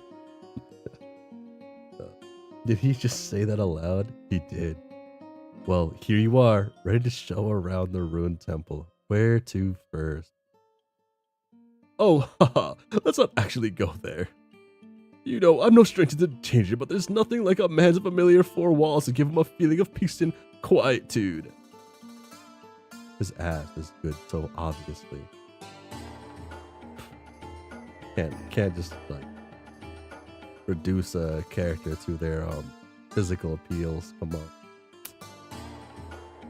We'd better hide out for a bit. Just a technical withdrawal with List, my robo buddy, and the usual monster Meandry are out and about.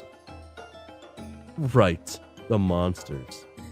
You can't help but notice that this is the same island where Jade lived, but instead of one big white creature custodian like Beck, Jake has lots. Trying to be culturally sensitive, you tell him it must have been nice to have such a big family. Jake looks perplexed. I reckon it must be nice. I cannot say I've ever had one, though. If family's what you're looking for, you couldn't have picked a worse place to mount your search. You've had your grandmother for a minute. Come on. There's about as much familiar spirit in my locale as cows in a cornfield. Which is to say, there's simply none to be seen. Oh shit, you misinterpreted things. So Jake really just lives here alone. That must be hard. I'll say, another of my friends could tell you there's nothing worse than being a teen stranded alone in the middle of the Pacific Ocean. My grandma used to live here with me, but she died long ago. You think of your friend John, or rather his corpse standing ceremonially in Jane's living room. Same house, similar kids, same island, mysteriously dead grandma. It's not hard to put two and two together and come up with your own dead friend Jade. It's a gut punch, even though the inexorable passage of time means that, of course, you could zap to the future and visit time periods where all your friends are dead if you wanted. I guess that's kind of what you did to your old friends by skipping forward so many years on Alternia. Haha, wow. You're kind of starting to hyperventilate about this. You focus hard on Jake, trying to pull yourself together. Luckily, he doesn't seem to have noticed anything is wrong with you. Jake seems like the kind of person who doesn't have room in his head to talk and notice other people at the same time. But I try not to complain. After all, things could be worse. I have all the cans a boy could ever want to cookalize.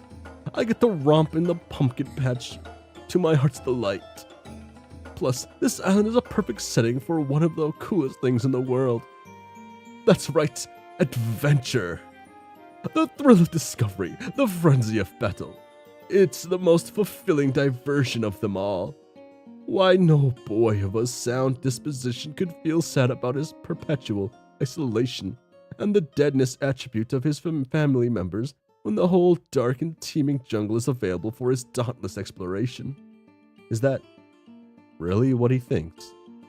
You can't help but remember about 30 seconds ago when Jake said he didn't want to go out to the ruins. You're no problem, Sleuth, but Jake's room looks pretty lived in. Not to mention quantity of movies consumption suggested by his decor. You're about to respond when there's a horrendous clatter from down below. Jake freezes, a small animal caught in the headlight. Oh. You suspect the headlights are of the red anime glasses variety. Oh, fuck buttons! The Metal Maverick makes his return.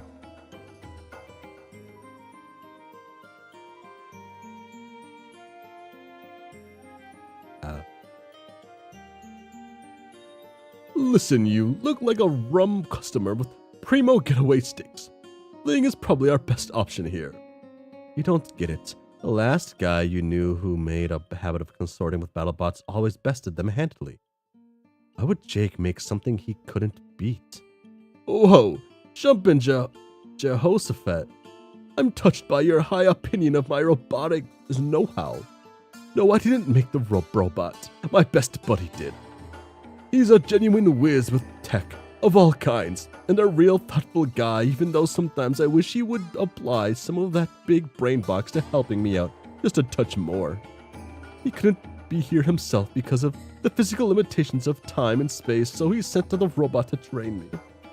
It's really nice if you think about it. At first I thought it was somewhat overbearing and unnecessary, but after Dirk explained it to me, I got that it was his way of being nice.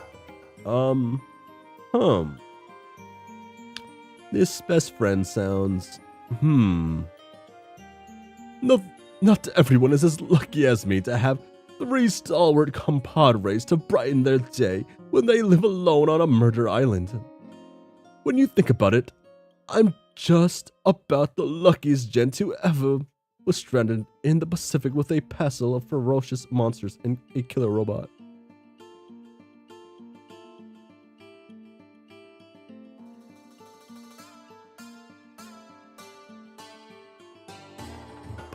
Okay. You guess? Someone could say that, if that someone was Jake. Another harsh sound from below reminds you of the urgency of the situation. You could easily teleport the 2 of you out of here, but, well, the creepy biotech chittering noise of drones still echoes in your memories. You've had some bad experiences trying to escape a killer robot with its eye set on a friend. Escape via teleportation seems like a temporary solution at best. Sooner or later, Jake's probably going to have to face the robot. Is there some way the 2 of you, acting together, can take it down? You don't understand. It learns from your actions. Anytime I've even started to get the jump on that dad-burned chrome-ass sucker, it just turned around and given itself a thorough school feeding on the topic of kicking my sweet Bippy. If we fight it together, it'll just learn how to fight 2 people. And then when you leave me all alone by my lonesome, I'll be up shit creek with nary a petal to be found. It's like that robot in the Incredibles. Except instead of being an absolute fantastic work of cinematic art, it's my real life. Jeezum Crazum. Jake's friend is among the worst gift givers you've ever seen. There's just one thing we can't do if a hasty retreat isn't what tickles your biscuit. If we could find a way to turn on novice mode, it'll be easier to deal with. I usually don't do it, but I'd hate to subject a guest to the violent vicissitudes of a robotic rascal. I just can't remember how it's done. Oh, okay. So at least this friend included an easy mode. You were starting to think this guy was one of those gamers who thought easy modes cheapened the experience. But if he designed the whole thing with a novice mode, maybe he can remind Jake how to trigger it? Well, I have to admit, you've really put your achromatic digits right on the crux of the matter there, amigo. Strider's a bang up bro, and I won't utter a word against him, but he doesn't really like to offer help. I imagine he'll think it's my fault for forgetting in the first place, and he probably won't want to give me the answer because then I won't learn the lesson that I shouldn't be so forgetful. Ooh, how? Okay. Are you starting to form some tentative opinions about this Shredder guy? That said, buddy-o, I think you've stumbled onto quite the slick solution to our woes. There's no shame in brave adventurers asking for help when he has well and when he's well and truly bugged. Maybe we can find someone willing to offer us their casa as a temporary abode. Oh, sure. You could do that. Maybe Jake could message Jane?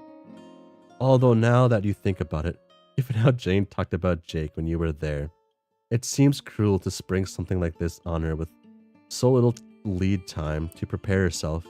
You don't want to fluster her too badly. You quickly backpedal, telling Jake that Jane seemed too busy when you were there last. Is there anyone else? But I want to see Jane plus. Well, Roxy's probably zozzled by now. Zozzled? You know, pie-eyed, on a toot, trying one on, deep in the giggle water, 3 sheets to the cold nose rest... Noriester? Oh, wait, she's drunk? Bingo was his name-o. So, this is a common thing, and she's Jake's age. You don't want to make any assumptions, but that sounds, well, concerning. And also familiar. You remember what feels like a long time ago now, helping a girl symbolically trash her mother's liquor collection. Of course, alcoholism isn't that rare, but still, you're starting to feel like there's something strange about all of these convergent circumstances. Anyway, is Jake sure his friend is okay? Oh no, it's nothing like that. Roxy just a fun and a wacky gal, haha. Sure, she dabbles in the devil's drink, but she always seems to be having such a good time. I wouldn't want to make any unfair assumptions about it. Somehow this fails to make you feel better. I guess asking Shredder for help is our only option. Ugh, I just know he's going to be a complete pain in the keister about it. I'll have to butter him up like a morning muffin. Are you any good at manners of persuasion? Yikes. You want to understand where this kid is coming from, but you're reaching your limits here. Is that really all the friendships Jake has? If so, that is bleak. It's clearly some kind of feelings-based train wreck on the horizon for him and Jane. His friend Roxy is obviously having a crisis that Jake pretends not to see. And his friendship with Shredder has more red flags than the People's Republic of China. Is this what Jake is willing to put up with? Just for companionship? He just pretends he doesn't see the huge issues in his friendships to just keep the peace?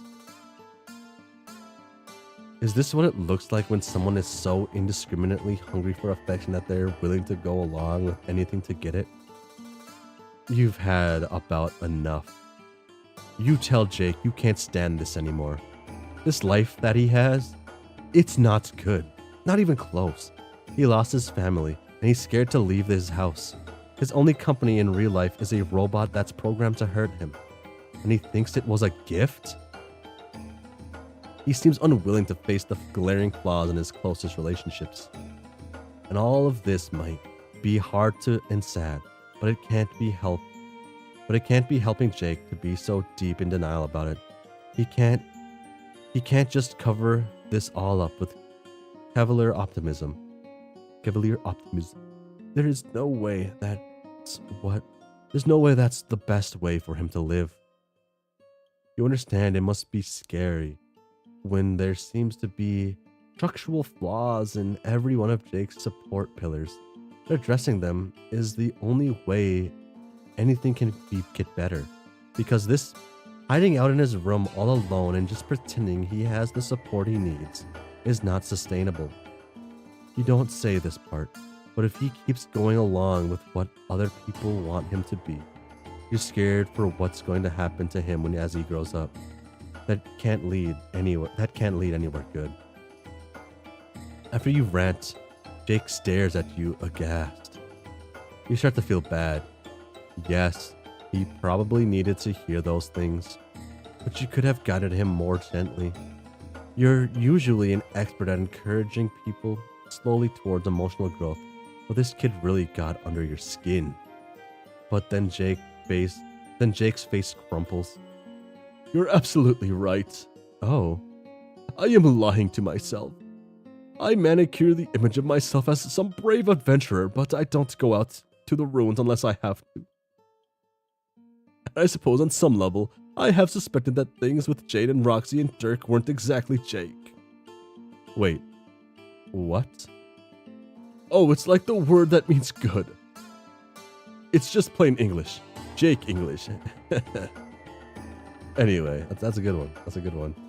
Anyway, I guess I didn't realize how serious it was or how much I was really ignoring it.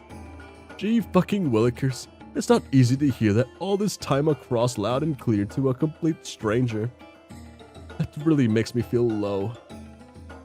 But I guess for a truly brave gentleman, the only thing to do is to try to do better here and on out. It's scary, but I do want to be kind. Be the kind of person who is honest and forthright. A real hero. If I'm not doing that, then I need to figure out how to do that.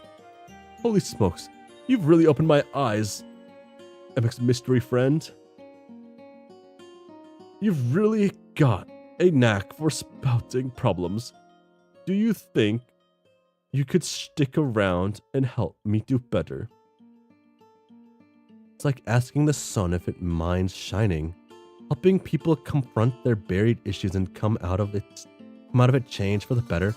Why, that's the very thing you've desperately latched onto to give your life some kind of purpose. But something about this feels off. Was your rant really all it took to turn things around for Jake? Did you really just fix him? Doesn't seem right. Definitely not good pacing. Pacing anyway. Jake is looking at you with big green puppy eyes. You have to make a choice. Me to help or not help? Do not help. You are about to say yes. Every part of you is straining to say yes and fulfill your life's purpose. Your real life's purpose. Not like before, when you were being mind controlled to pursue friendship on whatever shallow or unsatisfying level was possible. This desire to help, make your mark in whatever small positive way you can wrangle, is something you figured out for yourself. It matters. But when you're about to open your mouth, you stall. A deep existential hopelessness washes over you. A kind that you thought you were past by now. You know what? Fuck it. Yes, you care, but honestly, you are exhausted. It's so much work coaxing teens through personal revelation, with no reward except the temporary abatement of your deep soul-level feeling of narrative irrelevance. You need a break. Why not give yourself a freebie? You tell Jake that you don't think he needs your help. It's enough for right now that he realized there's a problem. There's no need to swallow down all of your personal growth pills at once. Jake looks objectively relieved. If I could shoot straight from the hip, that's exactly what I was hoping you'd say. I think I've done enough already too. Phew, this has been a great talk. I feel like we're really firing on all the cylinders friendship-wise. If you were a past version of yourself, that would make you really happy. Instead, a sick feeling of guilt is poisoning your guts. You were about to touch on something real there, and you know it was wrong to pull back from it. You're not doing Jake any favors. Still, you give him a weak smile and offer him the best friend-making tool you know. Are there any faraway friends he's interested in connecting with? Boy howdy, what a proposition. Why, I feel like one of those movie characters who's offered near unlimited power out of nowhere, like Bruce Almighty, ready to lasso the moon and damn the consequences on those pesky tides.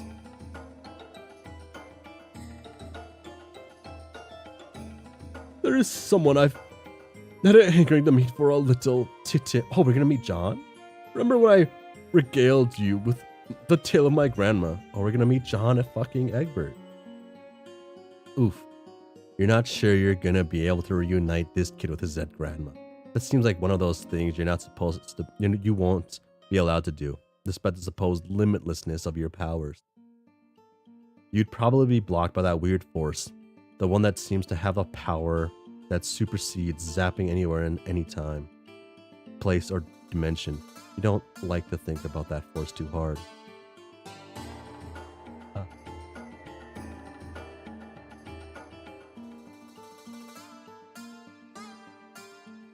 Ah.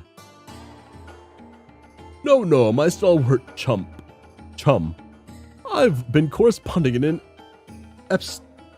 epistolary fashion with a version of my grandma when she was a very young girl. Oh no, not me, John. I mean Jade. Why did I think John? Oh, it's because the teddy bear ended up with John. That's why. My pen pal, buddy Jade. I understand if it's asking too much, but I love to meet her. She always said we'd meet someday in some roundabout, confusing whoozy what's-it fashion, and I was pleased as a passel of possums to hear it. But recently, she stopped replying right in the final run-up to the vaunted finish line. I've been all a Twitter up with a worry.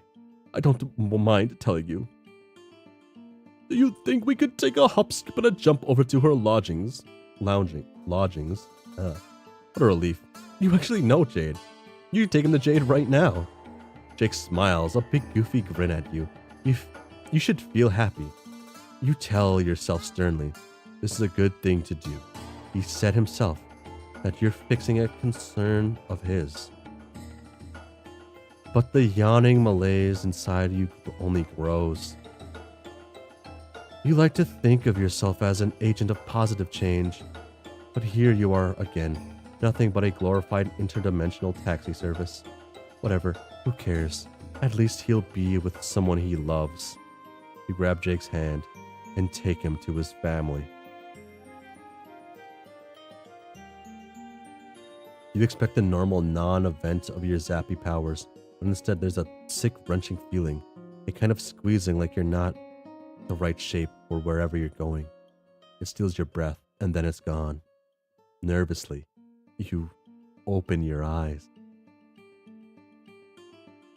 Oh! What? Oh! Oh, shit. Shit. We're gonna meet Jude and Harley? Now this is good.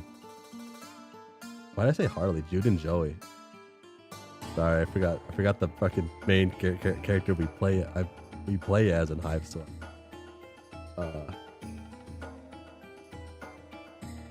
What is it? I'm still upset thinking about Hive Swap. More on the fact of thinking about Haunt Switch makes me upset.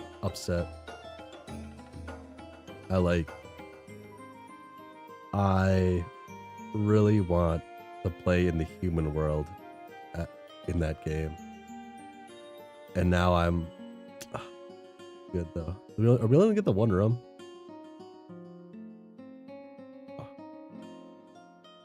This is fun because this is like earlier nostalgia than his even. By like a lot, I guess actually. Earlier than John's too. No, it's around the same generation as John. John's thing was bad 80s movies, and these are bad these are like stupid 80s toys. What the fuck? Does this have to do with how your powers are changing? Sure, you were distracted and gloomy when you zapped, but you have no idea what just happened. You're not at Jade's house. Wherever you are, it feels deeply wrong. The wrongness jangles through your bones and teeth like the vibrations of a jackhammer. You're not supposed to be here. You have got to get out of here. You grab Jake with a grimace and zap more carefully. No, motherfucker. I think with how long it'll take for both to be on canon and the pilot, it's inevitable that we get Haunt Switch. I don't care if it's inevitable. I would prefer it sooner. I'd rather have Haunt Switch Act 1 before Hive Swap Act 3 personally.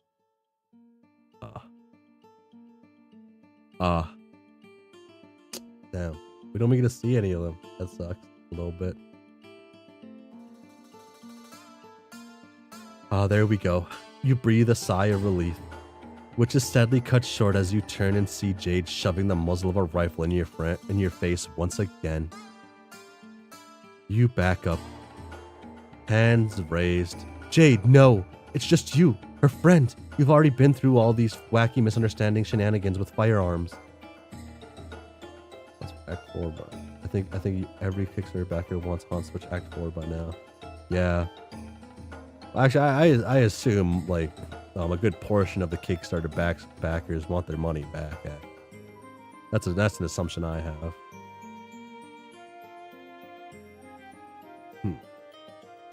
I know who it is.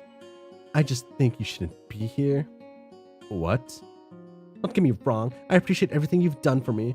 You have no idea what it meant to be able to meet my friends in person. But the last time you came here, things got dangerous, and I started to wonder if you have any idea what the consequences are for what you're doing.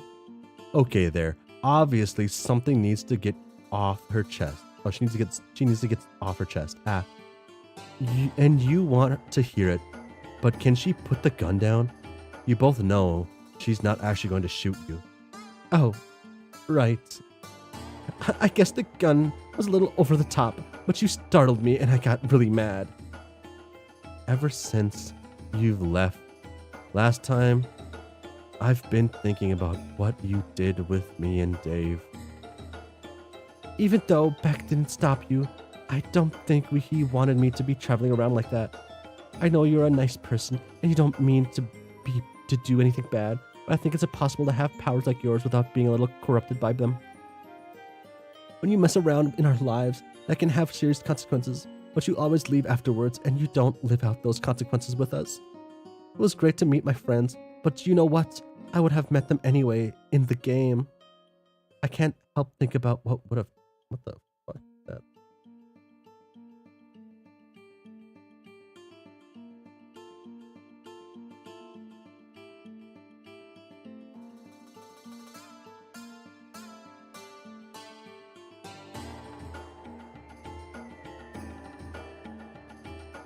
Interesting. Okay. I can't help thinking about what would have been better for things to play out like they were supposed to. So I'm sorry, but I just don't want you interfering in my life anymore. I think it's for the good of everyone if you leave us alone for now. It hurts to hear, but you could just argue with that. You tell Jade that you don't want to do anything that makes her uncomfortable. But you're right that Jade can undo the game. I love the detail in her hair that makes her look almost like a dog, almost like dog ears. Yeah.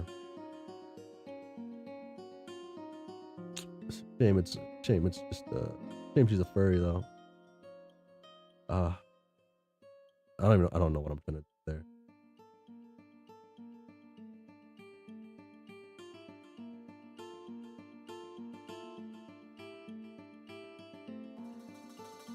Oh.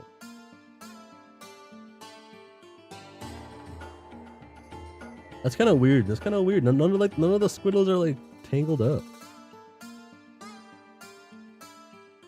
That's kind of weird to me. I thought they'd be tangled up. I got lost for a second with that. Huh. There's just like one little thing that you maybe already did. You gesture to Jake. He's huddled behind you, clearly having second thoughts about this. Maybe it's the gun, but then again, Jake is pretty comfortable around guns. Probably it's just fear out of the mortifying ordeal of being known. Yeah, both human ears and dog ears. Well, that's cursed. Oh God. That opens up a lot of cans of worms. Who the fuck are you? Who the fuck are you? You watch as he clears his throat and fidgets, his hands twitching at his sides like he's thinking about hanging on to his guns for comfort. I'm your grandson. Jake? That's me. Jade bursts into tears. She flings herself forward and throws her arms around Jake. Okay, I know I just said I didn't want any interference, but this isn't fair. I can't believe you're here. When they pull apart, Jake's eyes are watery as well. He's taller than Jade, being a few years older, but from the shy way he looked at her, you can tell he still sees her as the authority figure here. You can suddenly see how much Jake must have admired his grandmother. Fine, you're still in a mood, but this is heartwarming as hell. You intentionally tune out the conversation a little as Jade and Jake gush at each other. It just seems really private. They're family after all. You don't have any place in this conversation, which only adds to your frustrated feelings of being help-blocked. It's great that this is making Jade and Jake so happy, but it really has nothing to do with you at all. I guess I can't really give you a tour since you grew up in the same place as me, but maybe we can take advantage of this opportunity. We both grew up alone, right? Isn't there anything you always wanted to do, but you couldn't do it with only one person? Oh my god, they're gonna play Connect 4.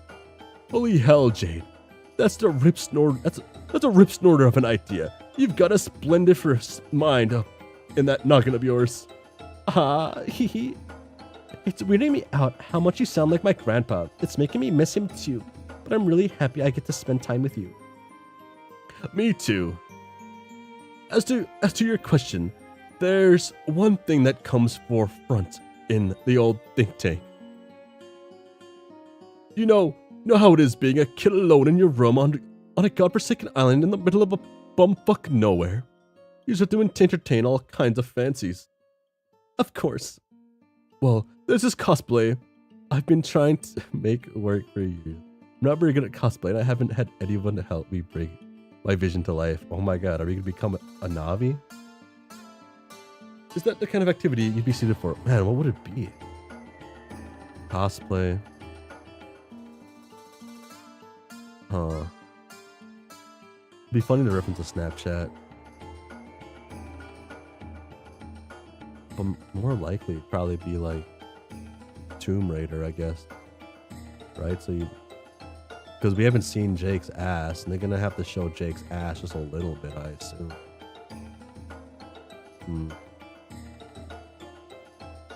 Both show Jake's ass, but it's probably be like Tomb Raider. Yeah. Laura Croft-esque cosplay, maybe. She has a dog, right? I can't remember the movie. I assume he goes off the movies, not the game. Right? Oh, gee. I would love that. What's the character? Oh, yep. Only the best, bravest archaeologist / adventurer of all time, Laura Croft. Tomb Raider was actually probably the first video game I ever played on a computer. Oh, wow. So, you want to be a sexy Tomb Raider? I think I'll have to stop picturing you as my grandpa. It's unlike her. Lower areas of the ears are far enough away that they probably won't override. But I would love to help with that. To be frank, Jade, I don't really think of Miss Croft as sexy. Okay. See, this is one thing that bugs me, right? This is the thing that bugs me about Jade. Like Jake gets his fucking teeth in most of the time. I guess here he doesn't. Fucking they both bother me. That's why he looks fucking weird. Maybe it's because he has more sprites with the teeth. That might be it.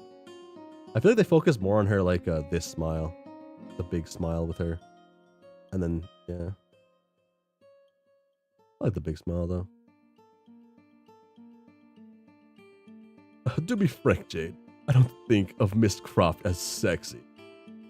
Oh, I know some unmannerly rogues like to comment on the size of her bazoombas, but from where I'm sitting, she is a consummate professional. I just admire her moxie. Oh, oops, sorry.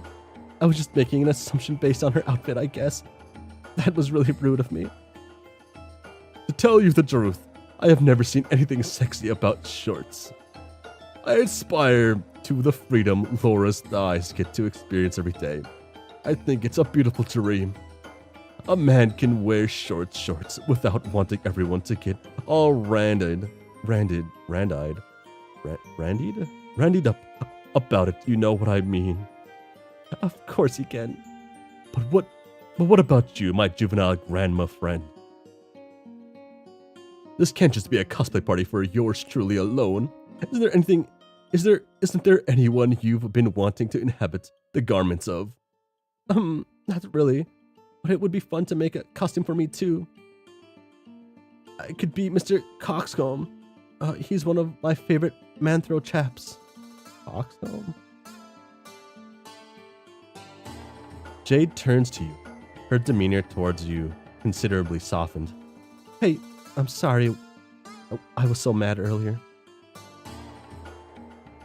Honestly, I was scared of what you were doing. It really shook me up to find myself out on an alien planet. It felt like we shouldn't be doing it. But I shouldn't have taken it out on you. I know your powers aren't your fault.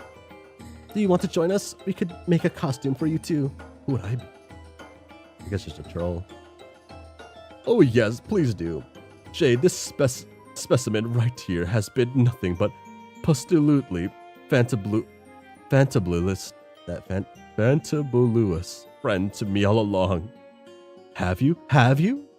All you did was tow him along on a little inter-timeline jaunt. You don't feel like you've done Jake much good. Are you even really friends with Jake? Or are you just piggybacking off of facilitating his friendship with Jade? When will she show her a fursuit? She's rich. Like furries are IRL. She checks out everything. And she's smart too. I don't think she's like computer hacks or smart like Roxy, which would be, I feel like that's more of some certain stereotypes of it. It's fine, you guess. Things are going fine. Even well, but it feels unsatisfying, not real nutritional value. You don't feel good about what you have done, but you guess you might as well get a cool costume out of it. You tell Jake and Jade, you know exactly what you want to dress like. Oh, what could it be? Oh, it could be so many things. Okay. Maybe one of those like cat things? The three of you work on a set together. Marvis. I wasn't expecting Marvis. Oh yeah, sexy pose. Damn. Where's the ass at though? Like that's like half his gimmick. That's actually half his gimmick. They don't even like show like a preposterous ass. That's is he gay or European? They gotta turn around. Like they gotta turn around. He's just like slightly turn a little more, hips out more, but like they just need to draw it more out there. Like our guy, he's staring at it. The MSP reader's staring at it, I guess. I guess that's the POV that matters here, I guess. Like he's really into it, I guess, actually. He's sweating. Yeah. The worst thing is too, Jake knows he's fucking hot, dude. He fucking knows it. You don't make a face like that. You don't pose like this with the guns and all if you don't know you got it. God damn. Marvis costume. They just whipped that up. Hottest man in the comic.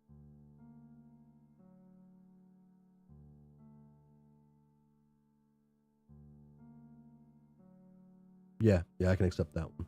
That one makes sense. Agree to not help. Oh, wait, no. Agree to help. God, I read that wrong. Of course you're going to help, Jake asked, didn't he? You think through your old bag of friendship tricks, encouraging him to talk to people about his feelings. I'd probably be good, but it's a little complex. He has 3 different relationships with these kids, all with their own sets of problems. And you're not convinced that Jake is really up for confrontation yet. Your best bet is probably forging unlikely connections through your powers of teleportation and friend matchmaking. You think proudly of the time you introduced Daria to Theseus, someone who'd struggle with the questions Daria was facing, but found a more constructive solution. That's what you need. Not someone similar to Jake, but a good foil. Someone who'll be able to call Jake on his avoidance. Fucking just Barcat or something. You need an ultimate pull no puncher, an expert in tough love. You need Vriska Circuit. Oh, wait, this got good. Wait, this actually got good for a sec. Wait.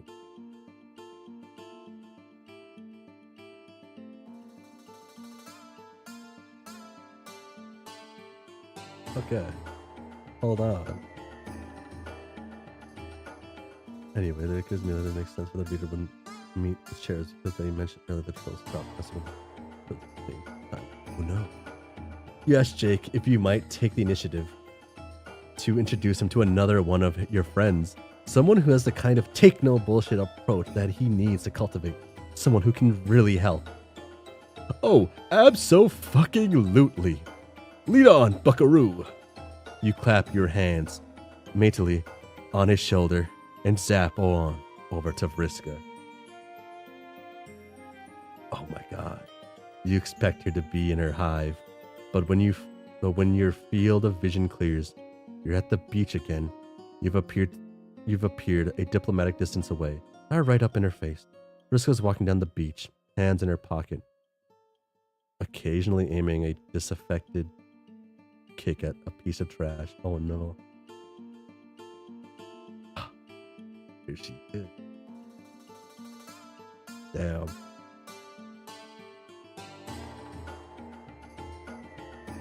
Okay. You call out to her and wave her over. Her face splits into a grin at the sight of you. It gives you a warm glow. Like you've befriended someone's mean cat who never gets along with visitors. Maybe more like someone's mean mountain lion. Hello, hey there. Hey there. Hi, Vriska. What is she doing on the beach? I came here looking for my stupid fish friends. Terezi and I need an explosive device for a thing, and as much as I hate to admit it, Empora isn't bad at making them. But he's not even here. I can't even find him the one time I ever want to see him, ever. Figures. My so-called friends leaving me to do all the work again. It's this kind of self-starter energy that Jake could really learn from. Speaking of, you start to introduce your friends to each other. But when you turn to Jake, he's frozen, his face caught in the expression of shock and wonder. Yeah, see, I should have realized this because she's the blue lady, like Sporania. Maybe you should have mentioned your friend was an alien. You keep forgetting to mention things like that. As you look at him, Jake rallies, snapping to such a ramrod posture you half expect him to salute. He opens his mouth to speak, and then shuts it. You can talk to her, you prompt. It's okay. Yes. Righto! Holy smokes, I'm ruffled as a baby's bonnet to meet you, Miss Vriska. I'm poised and trembling on the lip of your pit of knowledge, just ready to fall into the expectant abyss. I'm happy to learn whatever you can teach me. Although I must say, when my pal here intimated that intimated they had a friend who could help, I didn't expect you to be such a blue and spidery of such a blue and spidery persuasion.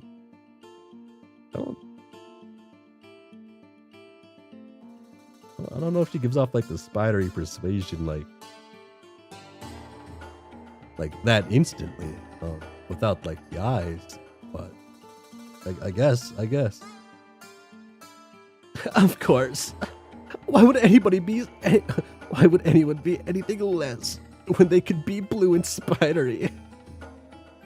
Haha, you have a solid point there, my extraterrestrial associate. I hope you'll pardon my candor, but a real gentleman doesn't hide from the truth. You may be the coolest girl I've ever seen in my entire life.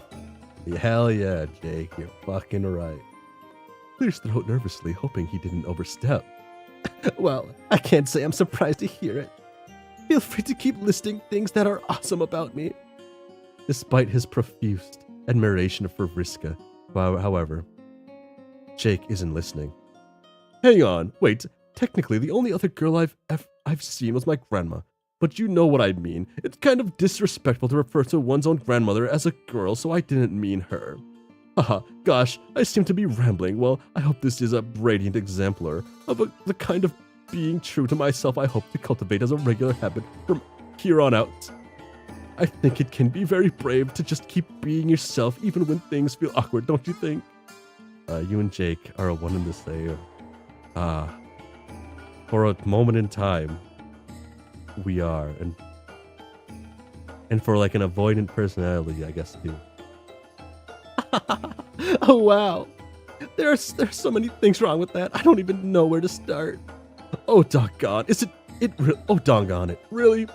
This is why I need your help, Miss Vriska. I didn't see anything wrong with any of that at all. Here I am going around thinking what I'm saying to everyone is tickety-boo, and it turns out it's all been a load of cattywampus fiddle-faddle. Oh man, this is the nicest present anyone's ever gotten me. He's addressing you now, ignoring Jake's question.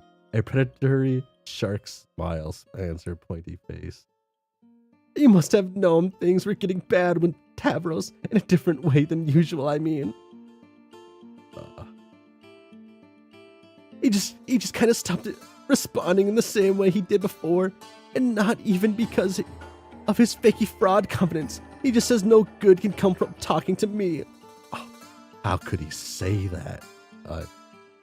Well, no. I'm going back into illusions. How could he say that? So you brought me a new nerdy loser. This rules.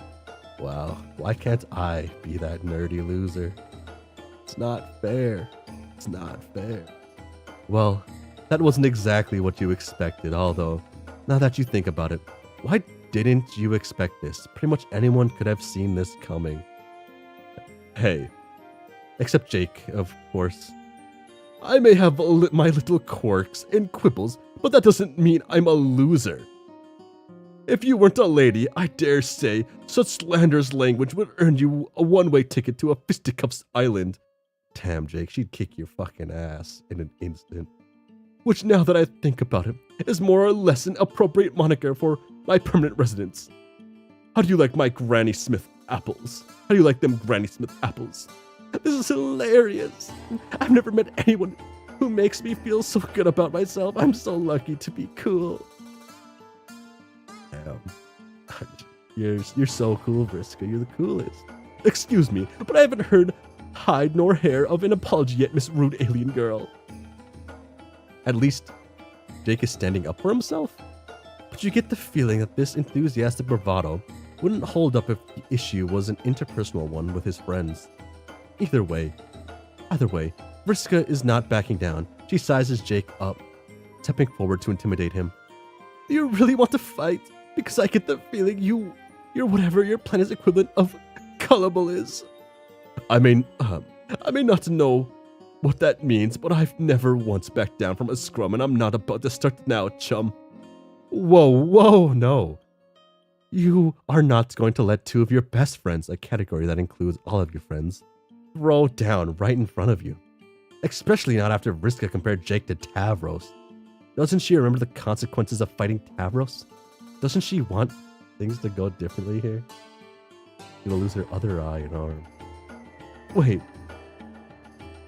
What's that supposed to mean? Wow. Dude, like, Vriska and I guess every Pesterquest did like on dial to like 100 and like certain personality quirks, right?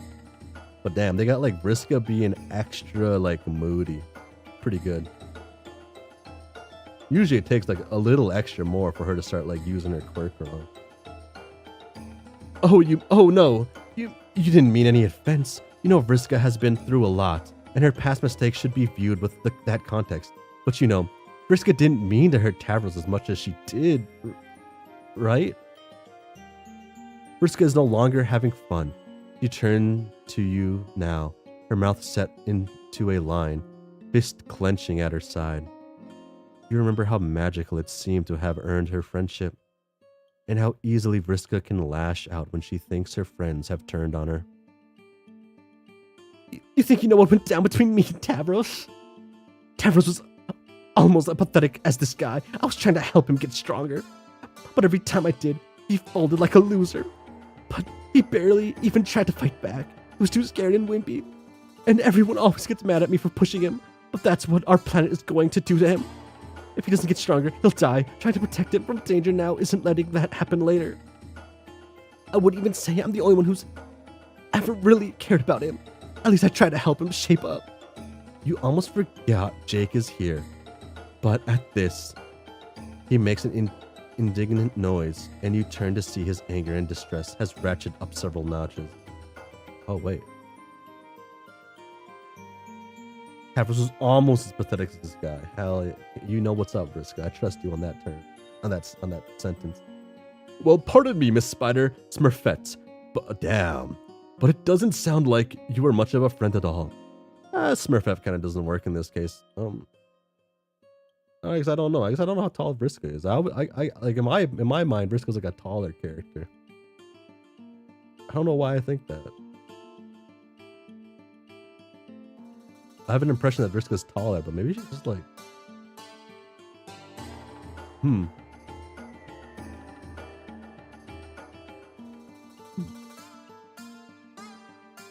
never really thought about characters' heights too much, but I had an impression of Vriska being taller.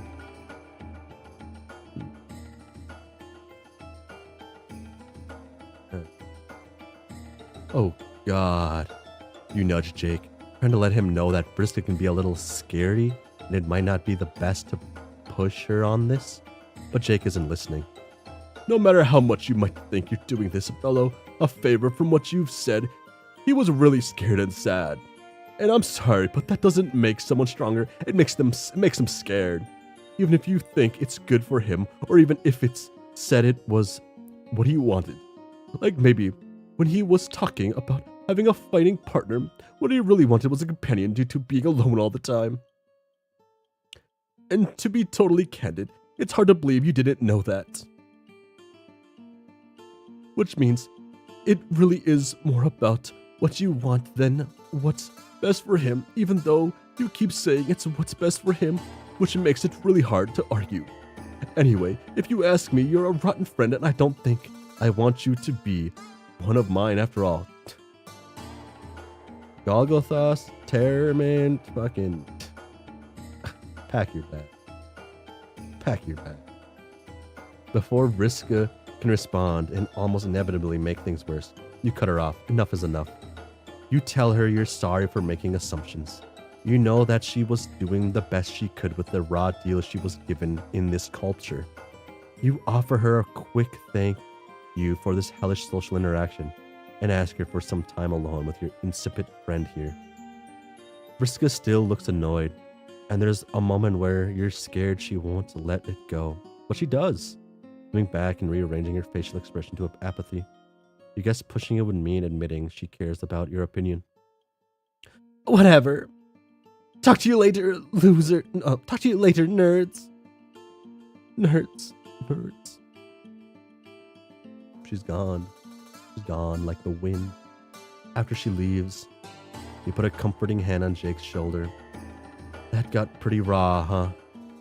It kind of seemed like, in the end there, he wasn't talking about Vriska at all. Like there was someone else he wanted to say all that stuff to.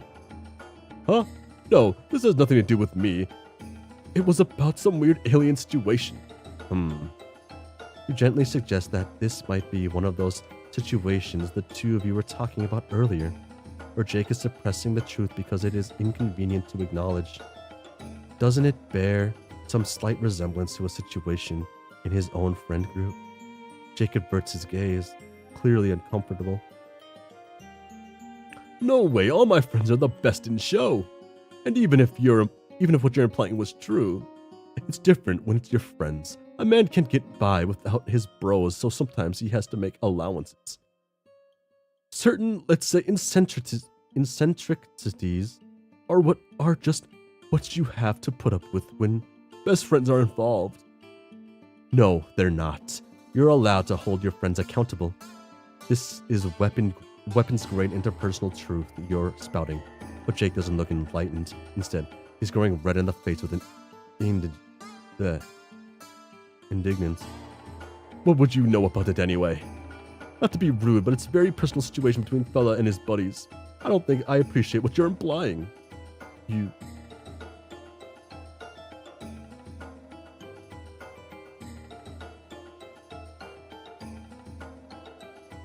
don't want to get frustrated.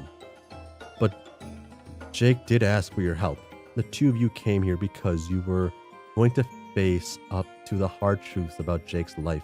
Doesn't Jake want to do that? Well, of course I do. I'm ready to take a hard look at the old rum peeper, and don't you doubt it. It's just that when it comes to my friends, I didn't think you were saying any of them were bad. I thought you were encouraging me to take things in a more forthright direction because, well, tugs at collar nervously. Because of their feelings towards me. Gosh, it sounds stupid when I say it like that. I hope you know I'm not some kind of pompous braggadocio,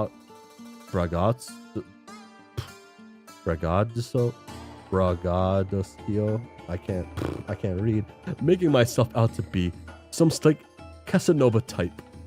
I'm probably just making it up.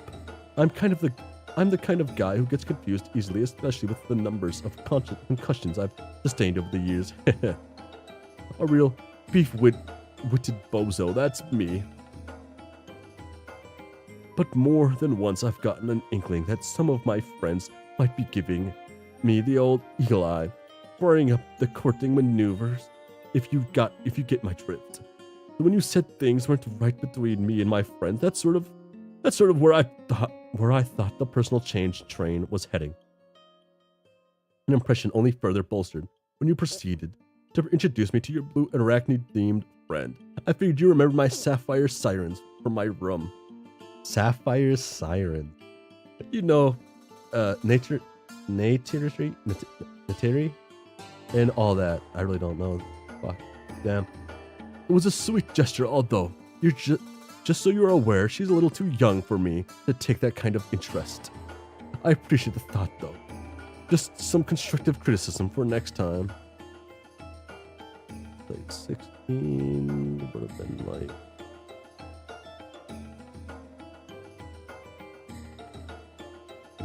fuck, I can't remember his birthday. I'm trying to think of it like grade school wise in the US, like, because he'd be like a not a sophomore, he'd be like a junior. Briscoe would be like a 8th grader.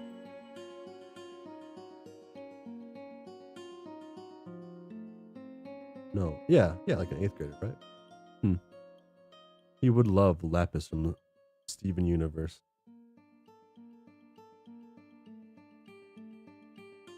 That's just the correct opinion I have watching Steven Universe.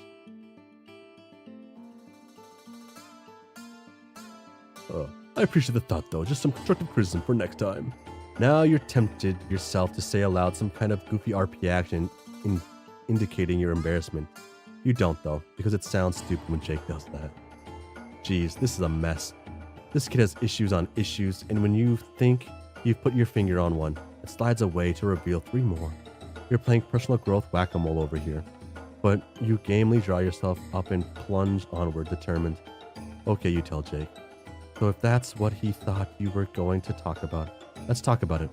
How does it make him feel, thinking his friends are all attracted to him? What does he plan to do about it? Oh, you know, I think all of the malarkey will work itself out over time. I figure I'll wait until someone brings it up and then just go along with what they think we should do. Really, that's his strategy.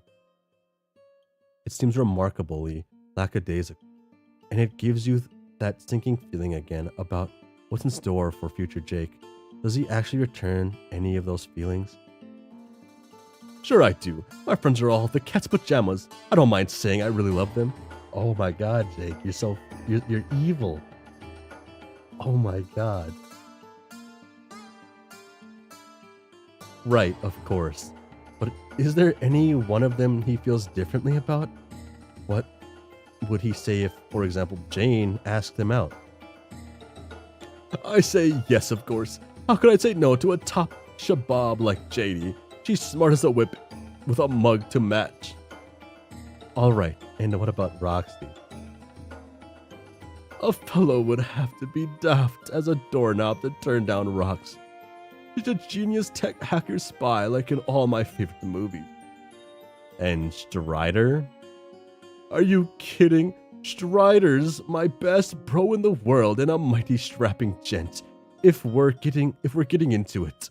I can't think of any reason to say no to a proposition like that for my best bud.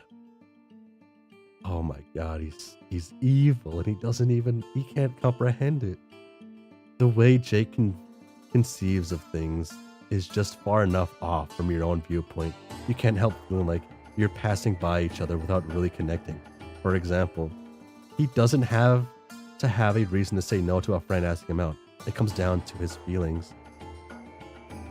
Does he really have strong feelings for any of these people? Like, stronger feelings than he has for Netiri? Netiri? Ah.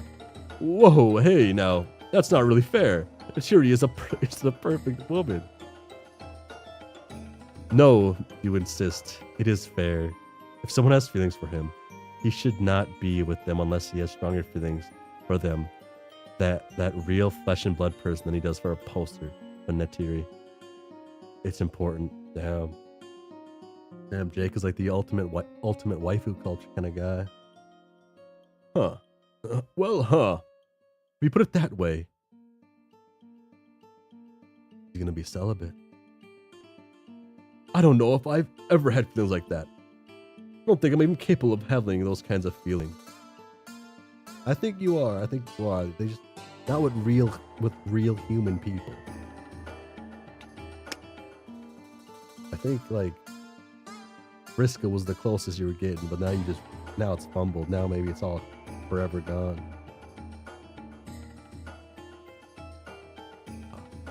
If that's the case, then he needs to be prepared to tell his friends that. It's not like he has to have these conversations now, but someday the feelings his friends have need to be addressed, and he needs to be ready to turn them down. He needs to make these decisions. He can't just wait for things to resolve on their own and deal with the consequences later. Huh. Wow. He does sound nearly as excited about personal growth as he did before. He just sounds dejected. Oh, Aero, Ace, Jake, Base. Aromantic, yeah. I see that. I don't see Ace. I must say, you're giving me a lot to think about. That's a good thing. You remind him. He's learning important things. Well, sorry, but a lot of people tell me it's important for me to learn various things. And for sure, sometimes they're right. I've never assumed the image of the chap who knows everything. But you've also been telling me I can stand up for myself sometimes, make my own decision about what's right instead of letting other people tell me how to live. And I just don't think I agree with you on this. He sneaks a guilty look at you from under his sad, bowed head. What I mean is, I like making my pals happy. Even if I'm not always sure if it's what I, even if I'm not always sure about if I want the things they want. And I can't imagine the consequences could really be that bad. I think that in a matter of the heart, I'm fine just going with the flow. No offense, but the way you're advocating I go about it seems hard and sad. I don't want to hurt people. I really think it's best if I just sit back and see how things work out. And if someone asks me to do something, I might as well try. That's just the kind of adventurer boy I am. Every time he puts his head like that, I picture him saying "milady" for some reason. You want to respect Jake's choices, but you can't help the exasperated rising up in you. Sure, he can decide how he wants to conduct his feelings, but the approach he's talking about is really unhealthy. If he wants to do right by his friends, he has to be honest with them and with himself. Otherwise, it's not fair to anyone. I see what you're saying, but if you want my 100% bona fide opinion, I don't think I can do that. I guess we have different ideas about what we're getting into with this. He can do it though. All he has to do is try. Jake is shaking his head. I'm sorry. I know you were really trying to help. I'm sure you're an excellent compadre. Just like the Spider Girl said, but this isn't working for me. Maybe you should just take me home now. I can figure out some way to deal with this robot. He's still well below the average Jake level of energy. You can see that you've really affected him, but you're far from confident that that your intervention is going to make any difference in the long run. Despite his seeming earnestness, you guessed Jake wasn't ready for change as he thought he was. Wait a fucking second. Is this a bad end? A horrible powerless threatens to overwhelm you all at once. It makes you furious. This isn't fair. Jake gave you a choice between two options and you chose to help him face his problems. You know that was the right choice. You didn't do anything wrong. You were kind and patient. You talked to him sincerely and pushed him into the right direction. You deserve a good end. You deserve to save him. But you can tell Jake is emotionally closing up. You're willing to bet the conversation the two of you just had was among the most candid of his life, and he isn't ready for another. You want so badly to help him. You know exactly the changes he needs to make, but you can't make those changes for him. He needs to do it himself. And he's just not ready. Maybe he'll never be. You hate this. You hate Jake. Whoa. Whoa. And you hate yourself. Making people's lives better is the one thing that's given you pisemial existence any meaning. Pisemial? Any meaning. And he's taking this away from you. His stupid inability to face his issues is ruining your life. You linger as long as you can, but eventually you have to do it. You gotta take the L. Bad end, you guessed. Ah.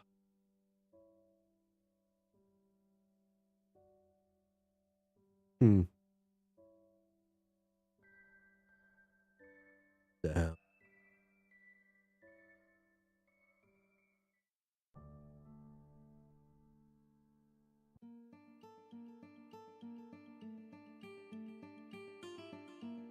Ah, there she.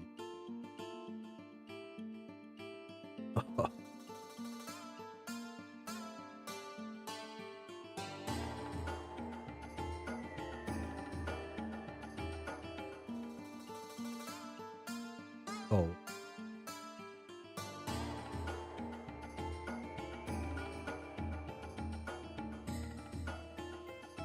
Okay. Okay. I had my fun there.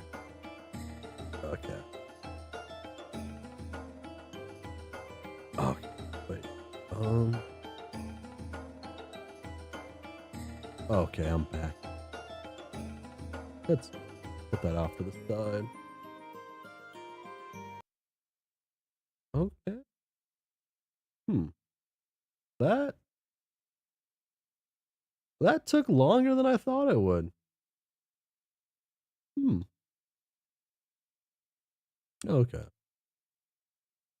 course, you went to the fangirl over Vriska. Someone has to fangirl over Vriska, and I would prefer it to be.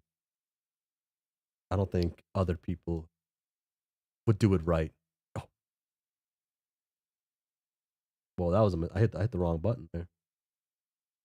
Game or 5 hours of Forza gameplay.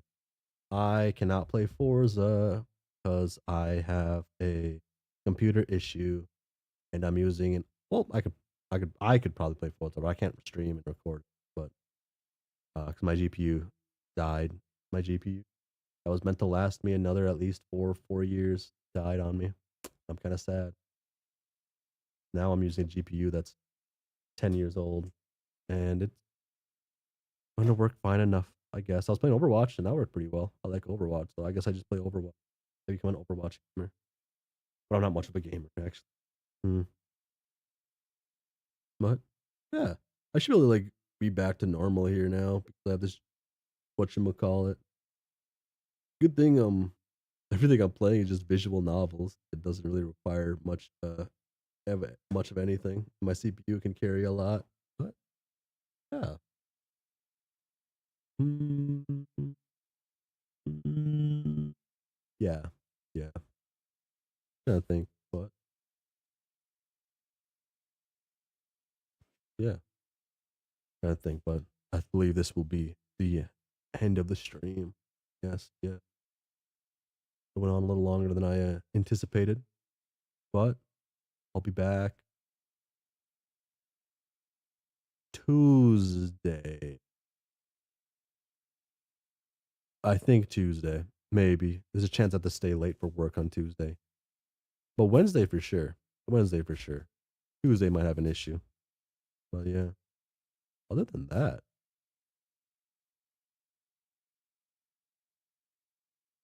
it's nice to be back. And yeah, I was felt weird not not going live with Homestuck for a little bit. And it was also just frustrating because my computer was broken. I was spending like, I don't know, hours a day trying different things to get to work, and I just didn't want to believe it was the one part of my computer that cost as much as the rest of my computer combined. Ah, well, that's enough. What's it? Venting? Venting? No. Oh well, good enough. Complaining. Yeah. Um. But for realsies though, thanks for hanging out, and thanks for being here. And bye.